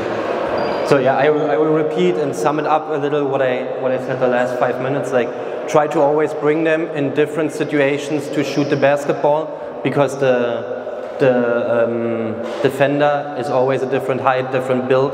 So having that goal to like shoot really up on the backboard and so on, like having the high arch is so valuable, because they need to alter their way of shooting depending the defender. And I'm having like really tall kids on my team, under 9 team. They're already like with their head until here, and I have like this smallest player, his head is until here. So, and they even still play against each other, and they want the same shot or same type of shot. So that's why like we try to create always different scenarios for every shot. And once you're in there, like how the shot should work, I would go into games. Again, like the games should not be with the pressure, what I said earlier. They should be that they have time and they can always go to their shooting motion. So the game that we will play right now is, or like I bet one example they will not play it, but around the world, I guess you all know from like from outside the restricted area that you shoot the ball there, and like when you hit, you go to the next point. I like this game because everyone can take as much time as they want to do the shot. Like this is a very good shot, very good game. Another game that we have, it's called Jackpot. Jackpot, we have it right now that the kids are standing on not on the free throw line, but the white line before that. They're shooting the basketball. Everyone has 10 lives at the beginning, and as soon as they hit the ball, they put 1 point in the jackpot. If 3 in a row make a shot, then there are 3 points in the jackpot. I'm the 4th kid, I'm of course not making the basket. Those 3 points will be 3 lives that are taken away from my 10 lives that I had at the beginning. Okay, you can't gain any more point if you don't make a shot, and the other person in front of you didn't make a shot as well. Like nothing happens, just if there's like an active shooting streak there. That's what they will play right now. Why we like this game? You can stand there again. You don't have any timely pressure, and you can go through with your motion of the shooting that you want to. So that's why we chose that game. So I think Andrej will explain the game right now, and then you will see it a little. There I can influence the kids as well again. I can be there and correcting the way of shooting for each individual kid. So I can have like a direct influence, and not like with this game like before. Right now it was kind of hard because I have to go to every game, every kid, and every kid is like in a different position in shooting because they're further away. Now I have like they're shooting from one exact point onto the target and trying to make the shot. So, but like again, try to look how they're shooting, and like maybe pick the same kids that you have watched before in like the game with the hula hoops right now, to see if there's a difference in their shooting when they're in a form like this, what they may be used to as well, like there's a line in front of me and I'm shooting the basketball, try to look that way. And I will not talk when they are dribbling or shooting, so you will understand me a little bit better.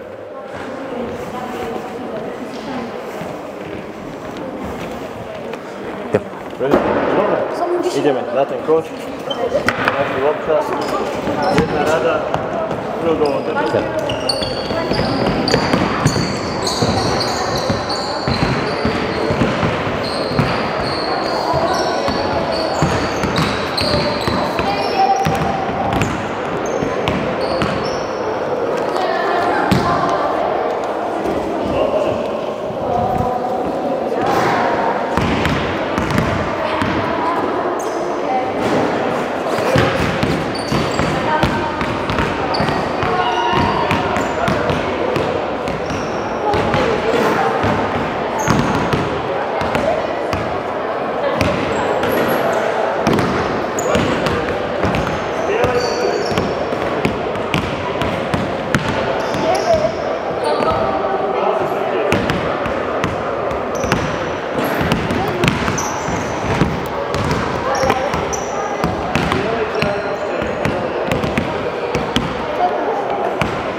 I mean, yeah. And like, yeah, the elbow and like, I mean, what you corrected before, that's what they should do.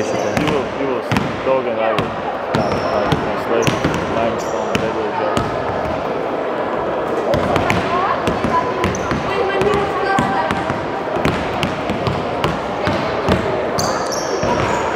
You can stop it really quick. I will explain something and then while I stop it, like.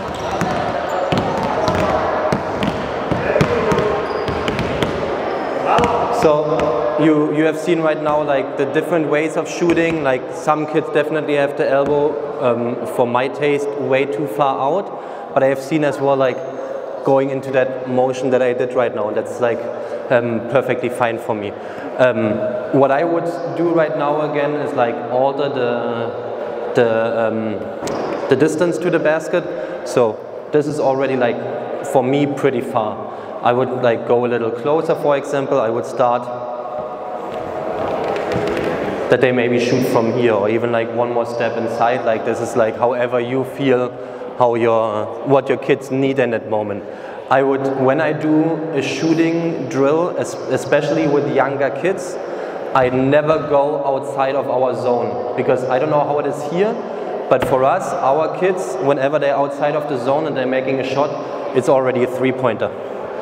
I'm fine with a three-pointer. I'm fine when I do the shot from outside in a game, but when I teach the way of shooting, I want to be closer to the basket, because otherwise it's just like, it's more like a shot put, like this, and I don't want this motion. So when I already go closer, I go with this. Right now the baskets are really high.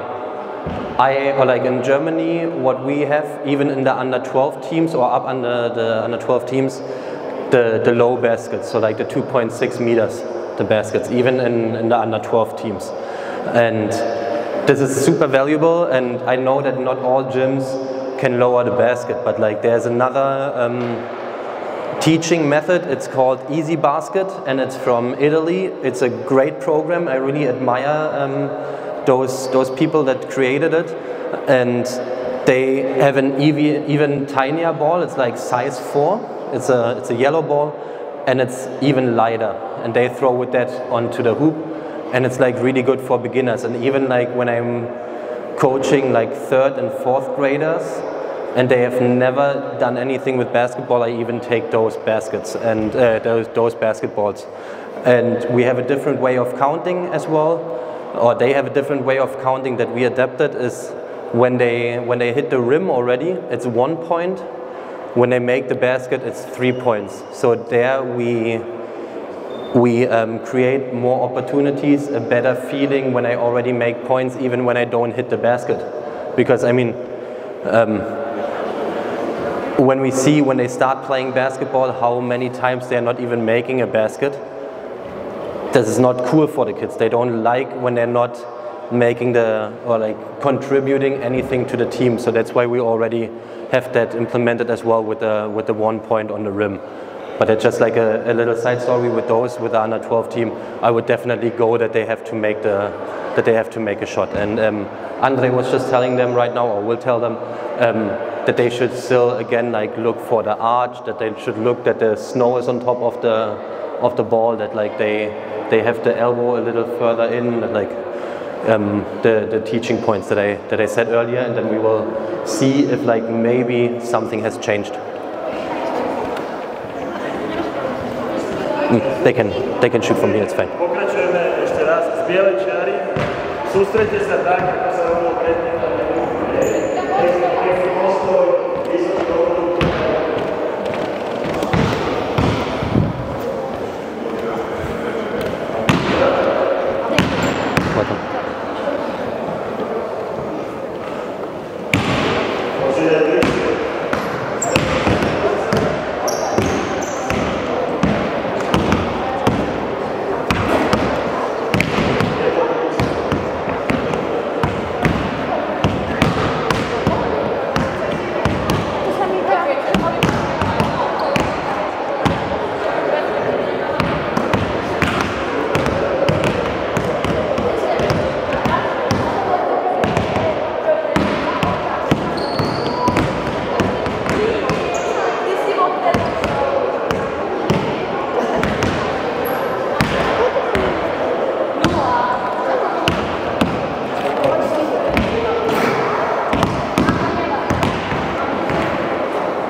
We can stop for a second again. I will explain something and I will explain the next game as well.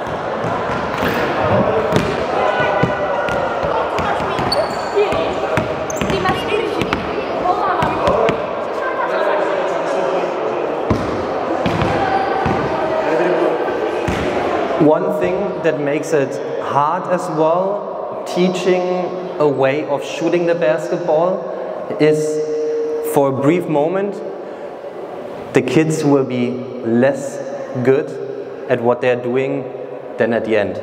Like every time we're showing them like the form that we want to get to, we will make them worse, because like it's a unnatural way for them to shoot the basketball. So what we said, like at the beginning, it's like this. They all want to shoot like this because it's the easiest, they have the most power, and they can throw the basketball. As soon as you go in and shooting the ball with one hand, they will be worse than before. And like there we need, as coaches, we need to be persistent, that we still keep with that form and like go through that slump to then be better, to have the real shooting form at the end.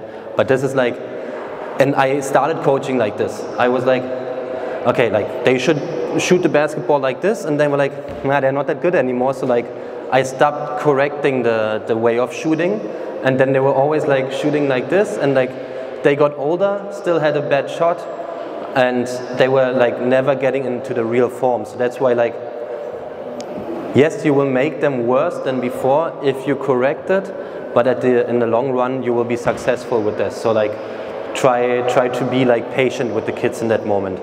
And right now a game, because for me a layup, especially like in the under 8 teams, a layup and a shot is basically the same for me. When we do the layup, I still want them to go and like jump with one leg and then do our shooting motion like this. If they do like this layup at the end, at one point, I'm glad. But at the beginning, I want that like a normal shot is the same motion as my layup, because then we just have to focus on one thing. They just have to learn one technique. When they know this layup, when they have the shot like in their repertoire, it's fine. Then like go and teach them different techniques. That's fine. But at the beginning, I'm persistent and I say like even a layup should look like this. And one of the games that I'm using is like this game right now. I put like those plates, cones, whatever in the gym, and now there comes a little like competition in there. They can use all 6 baskets in a second, make a shot, and then they have to put one of those spots on any of the lines that are in the gym. Doesn't matter which one, like dribbling there, as well like teaching the dribbling a little bit, going lower, getting the cone, the plate or whatever, keep dribbling and put it on a line. And already like teaching this, when you go down like this, you can teach 2 things in one, like shooting and the dribbling, okay? Like this they will do right now. For me it's okay if they do a layup like this, or if they stop and take the shot. It's completely okay for both things. You got it, or shall I explain it again? They can like shoot on all the baskets, like make a layup, but like still like this shooting. Whenever they made the basket, they take one of those plates and put it on any line. Can be the 3-point line, can be this tennis line, whichever in the gym. Just putting it on there and then going to the next basket, and like the game would be basically over when all the plates are on a line.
Next game is basically like tic-tac-toe. Like I would now shoot from the white line again on the basket. When they make it, they can get one jersey and put it in there. Like one team is over there, one team is over there. One team against another team or one? Yeah, one team against the other. Dodal 6 košov. Super, prijavili se.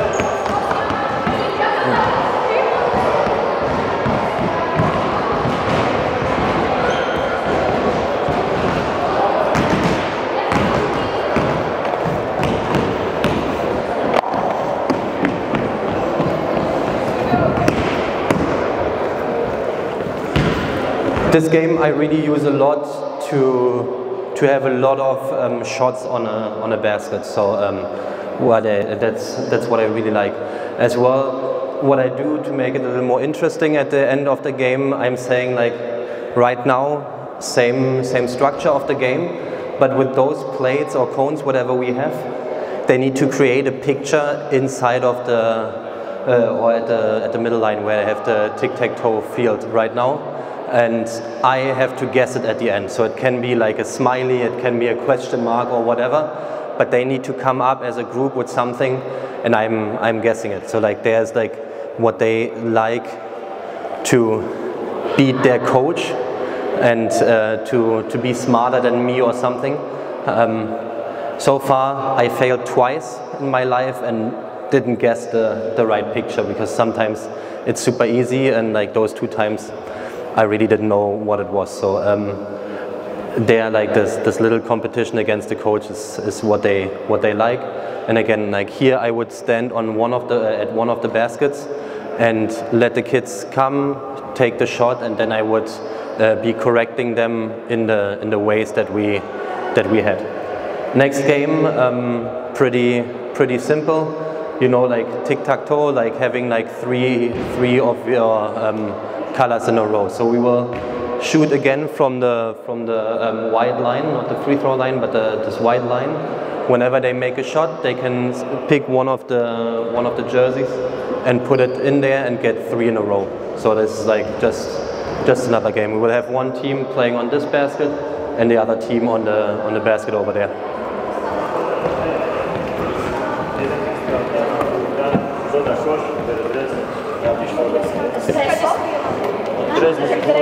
Tam do stredu.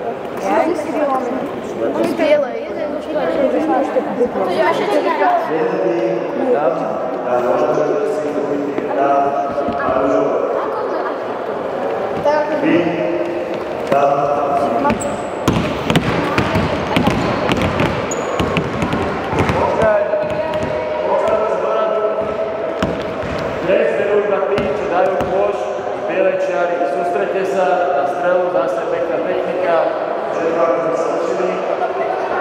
Dodá koš, berie dres, naraz sa piškoľ, hej. 3, 4, teraz.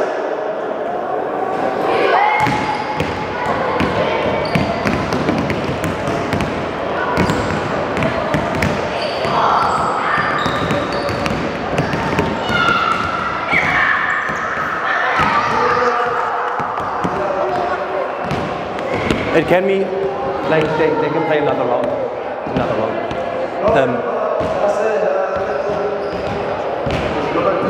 There you can say again like order with the distances to the basket, or you say you put like a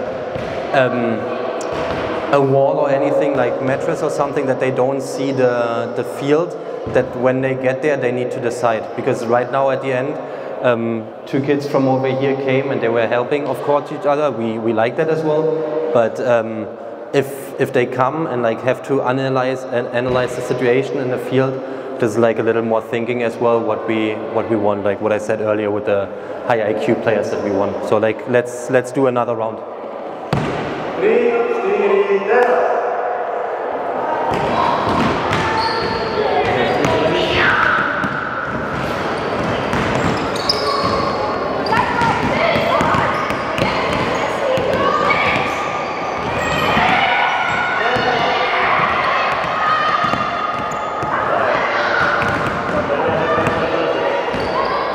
But like now they go.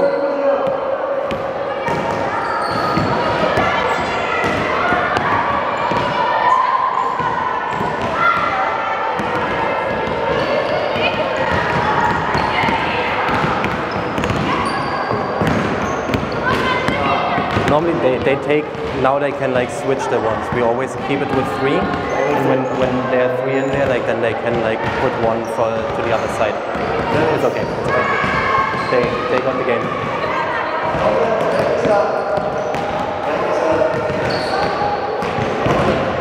Okay, so normally we keep it with the Andre, can they?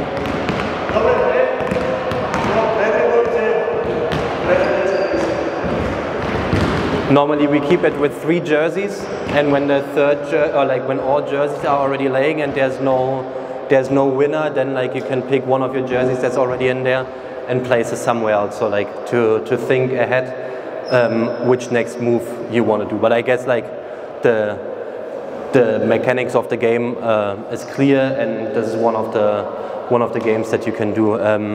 Another game that we like to play is that they start on one side of the 3-point lane.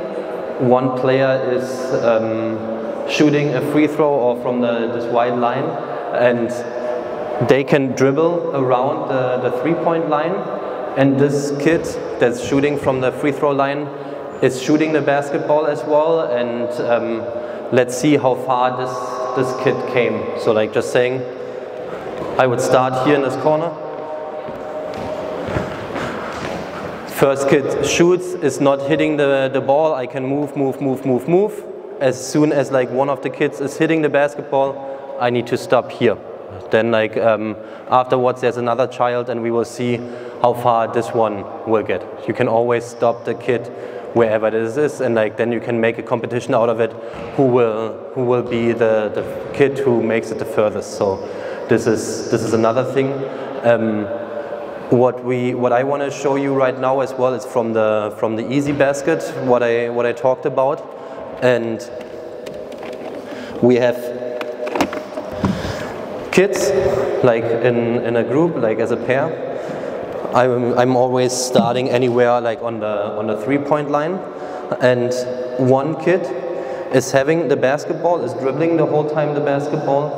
The other kid is behind that one, and the kid behind decides when the game is starting, and as soon as it like passes the child in front, then they are both going and trying to make a layup, and we make it then with like with the points that we set before. Hitting the rim is 1, making the basket is 3, and they need to get in total to 7 points.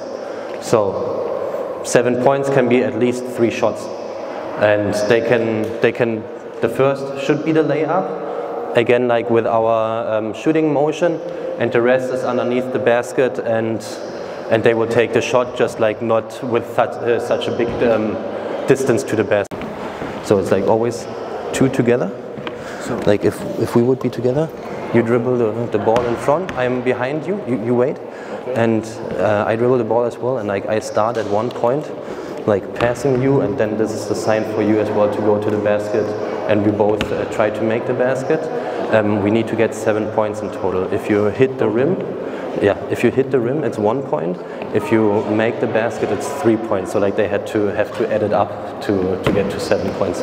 And just the start is from here. And whoever is having the 7 points, then goes in the next round to the back, and like can decide when the game starts. They play against each other? Yeah. Okay. So like we like 2 of us would play against. After basket, they always come back, or they just shoot? They shoot until they have the 7 points, and just when someone has the 7 points, then they start here again. We'll go on all baskets? Yeah, I would say so.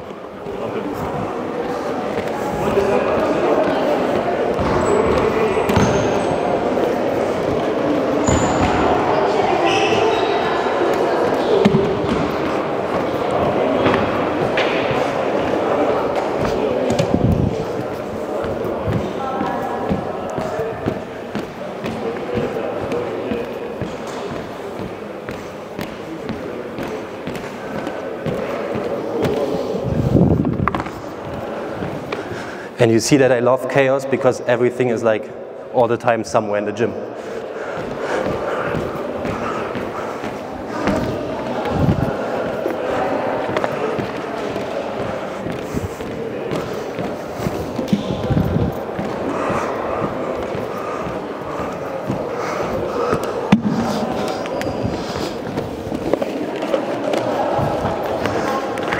And here again, like right now, I picked from where they start because I put the cones there. I always give the kids the freedom as well to then, whenever they made the 7 points, the kid who made the 7 points can put the cones somewhere else, and they have a different starting point.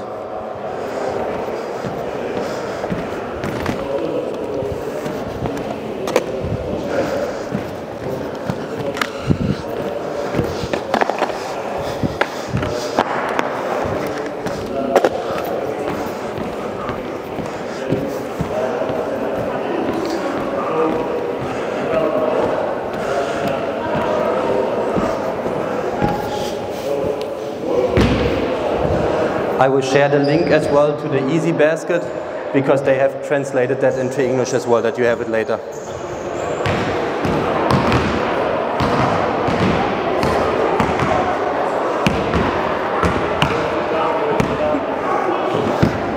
There's one more. Wanna go? Yeah.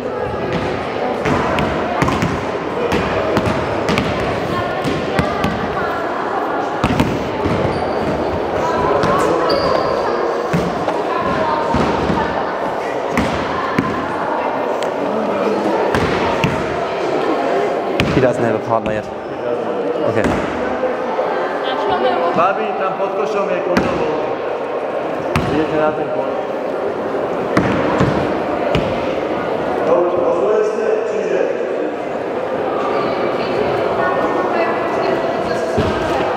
Bola prosím podľa vyhral. Čiže za kost trikolí je bod, začnete iba priklete a štartuje ten zadný. Hej, rozmieme, Babi, nastáva sa posledný kontrolu.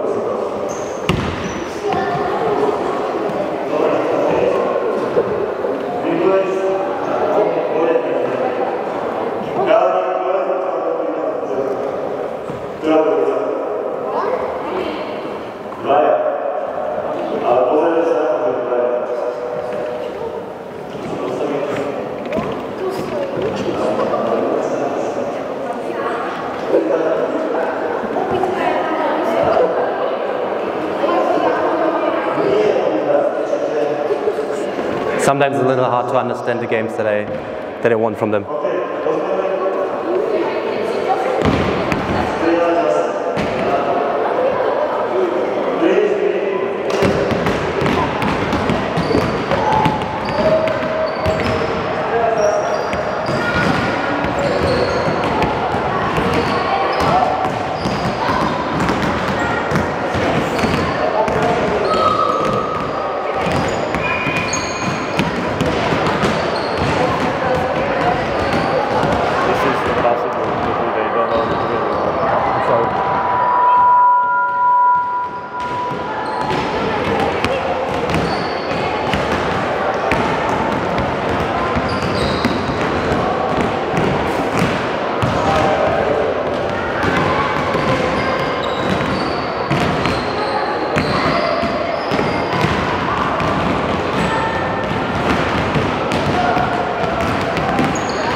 Andre, like those two guys are like doing it really good. So like if we want to show them an example, like those two guys there in the back, they could show an example. We'll show them. That is good.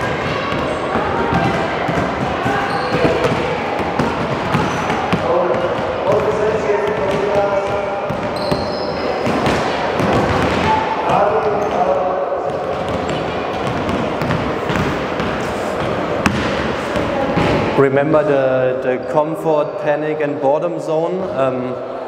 I definitely overwhelmed some of the kids right now with this drill because they have never done it. The two guys doing the drill over here in that corner, they did it pretty good. So Andre will let them play like on one of those baskets that you guys can see like the final result of that drill basically.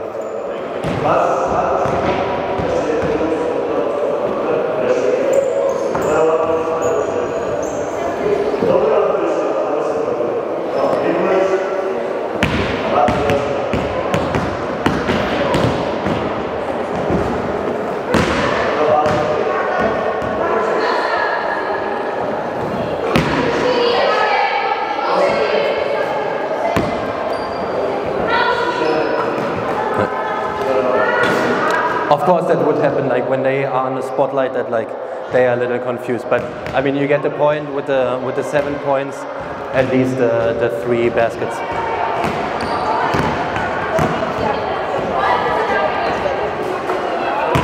And I think it's fine. Like I think that was the last game. I think they will be fine. Right now, your task, the loudest applause of the day for the kids, because like they have done basically 4.5 hours of practice right now, and I would never do that with a group of kids for that long. Big applause for them. Like they did really great.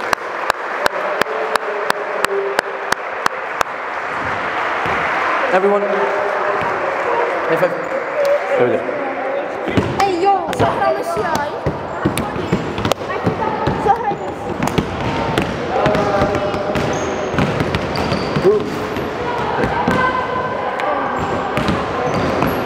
Oh yeah, everyone.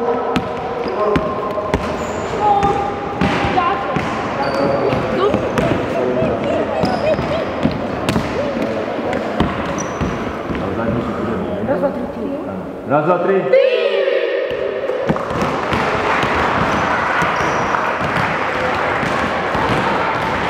But everyone, over there. Of course, there were some shooting motions, what I said before, that I'm not the biggest fan of right now. Right now, I know what the teaching points would be, and I would go there, and like what I said, being persistent, that we really always have like the elbow underneath. I'm always telling them like one finger needs to be inside here, and I know that like some coaches always want like the last touches on the middle finger and ring finger, some on the index and the middle finger. There I'm open again with the kids, because at the end it's about being comfortable, and like I know that my middle finger touches the ball last, and I don't even know if it's the ring finger or the index finger when I shoot myself. So as long as the shooting motion looks good, I'm fine with that. And the younger the kids are, the more mistakes I let happen, and I want them then to be taught in a way that they can shoot the basketball at one point. And you've seen some games right now, especially like the last game, there was already a lot of pressure in there, because we are like one-on-one on one basket, and trying to get to a certain number of points. You can alter it as well. Like I picked 7 right now because I wanted the three shots to be at least taken to make the goal of 7 points. So what I say as well, always use the other hand as well. I don't want just like I'm shooting with the right hand.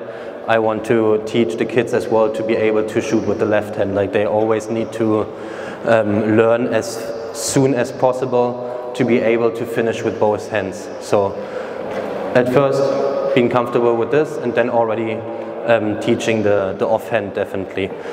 I always practice with different balls. So like it can be a basketball, it can be one of those little soft balls that we had at the beginning. I'm doing a lot of practices as well with a football, like the really American football. There's a version as well as a softball.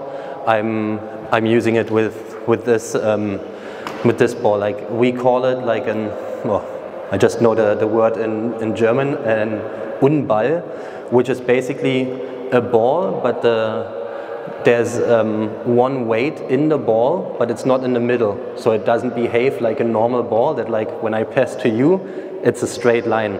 When I pass it, it can go to you or either to you, so like that always happens. Or when that ball bounces on the floor, it goes in any direction.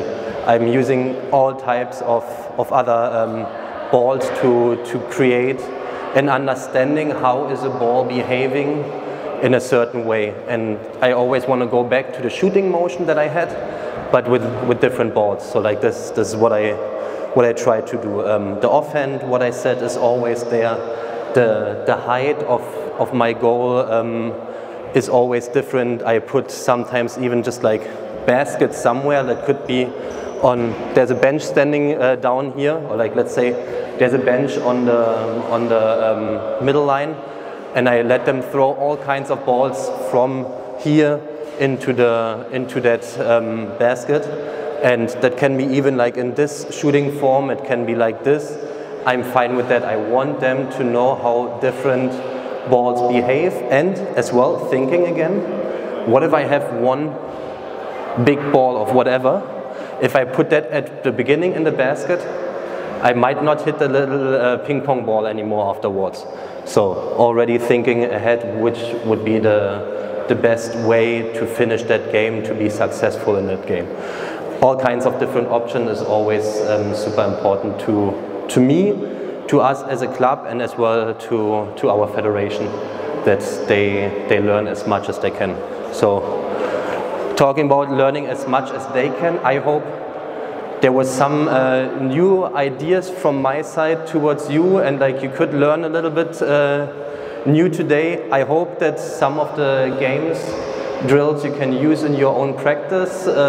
This would be already a really big achievement for me. And if you have any questions right now, I will still be there. We can you can come down and ask some questions, or from up there, like doesn't really matter. One really big thank you to Ivana, Stefan, and Andre, who helped me a lot here, especially with the translating. So please, one big applause as well for Andre, Ivan, and Stefan.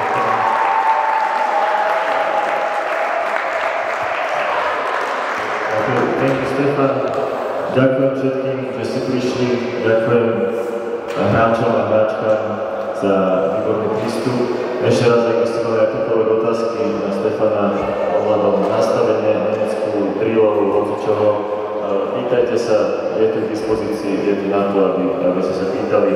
A ešte raz ďakujem teda aj organizátorom klubu Žiar na Hronom, ktorí nás teda srdečne privítali, a verím, že sa vidíme na ďalšom trenerskom seminári niekedy v lete.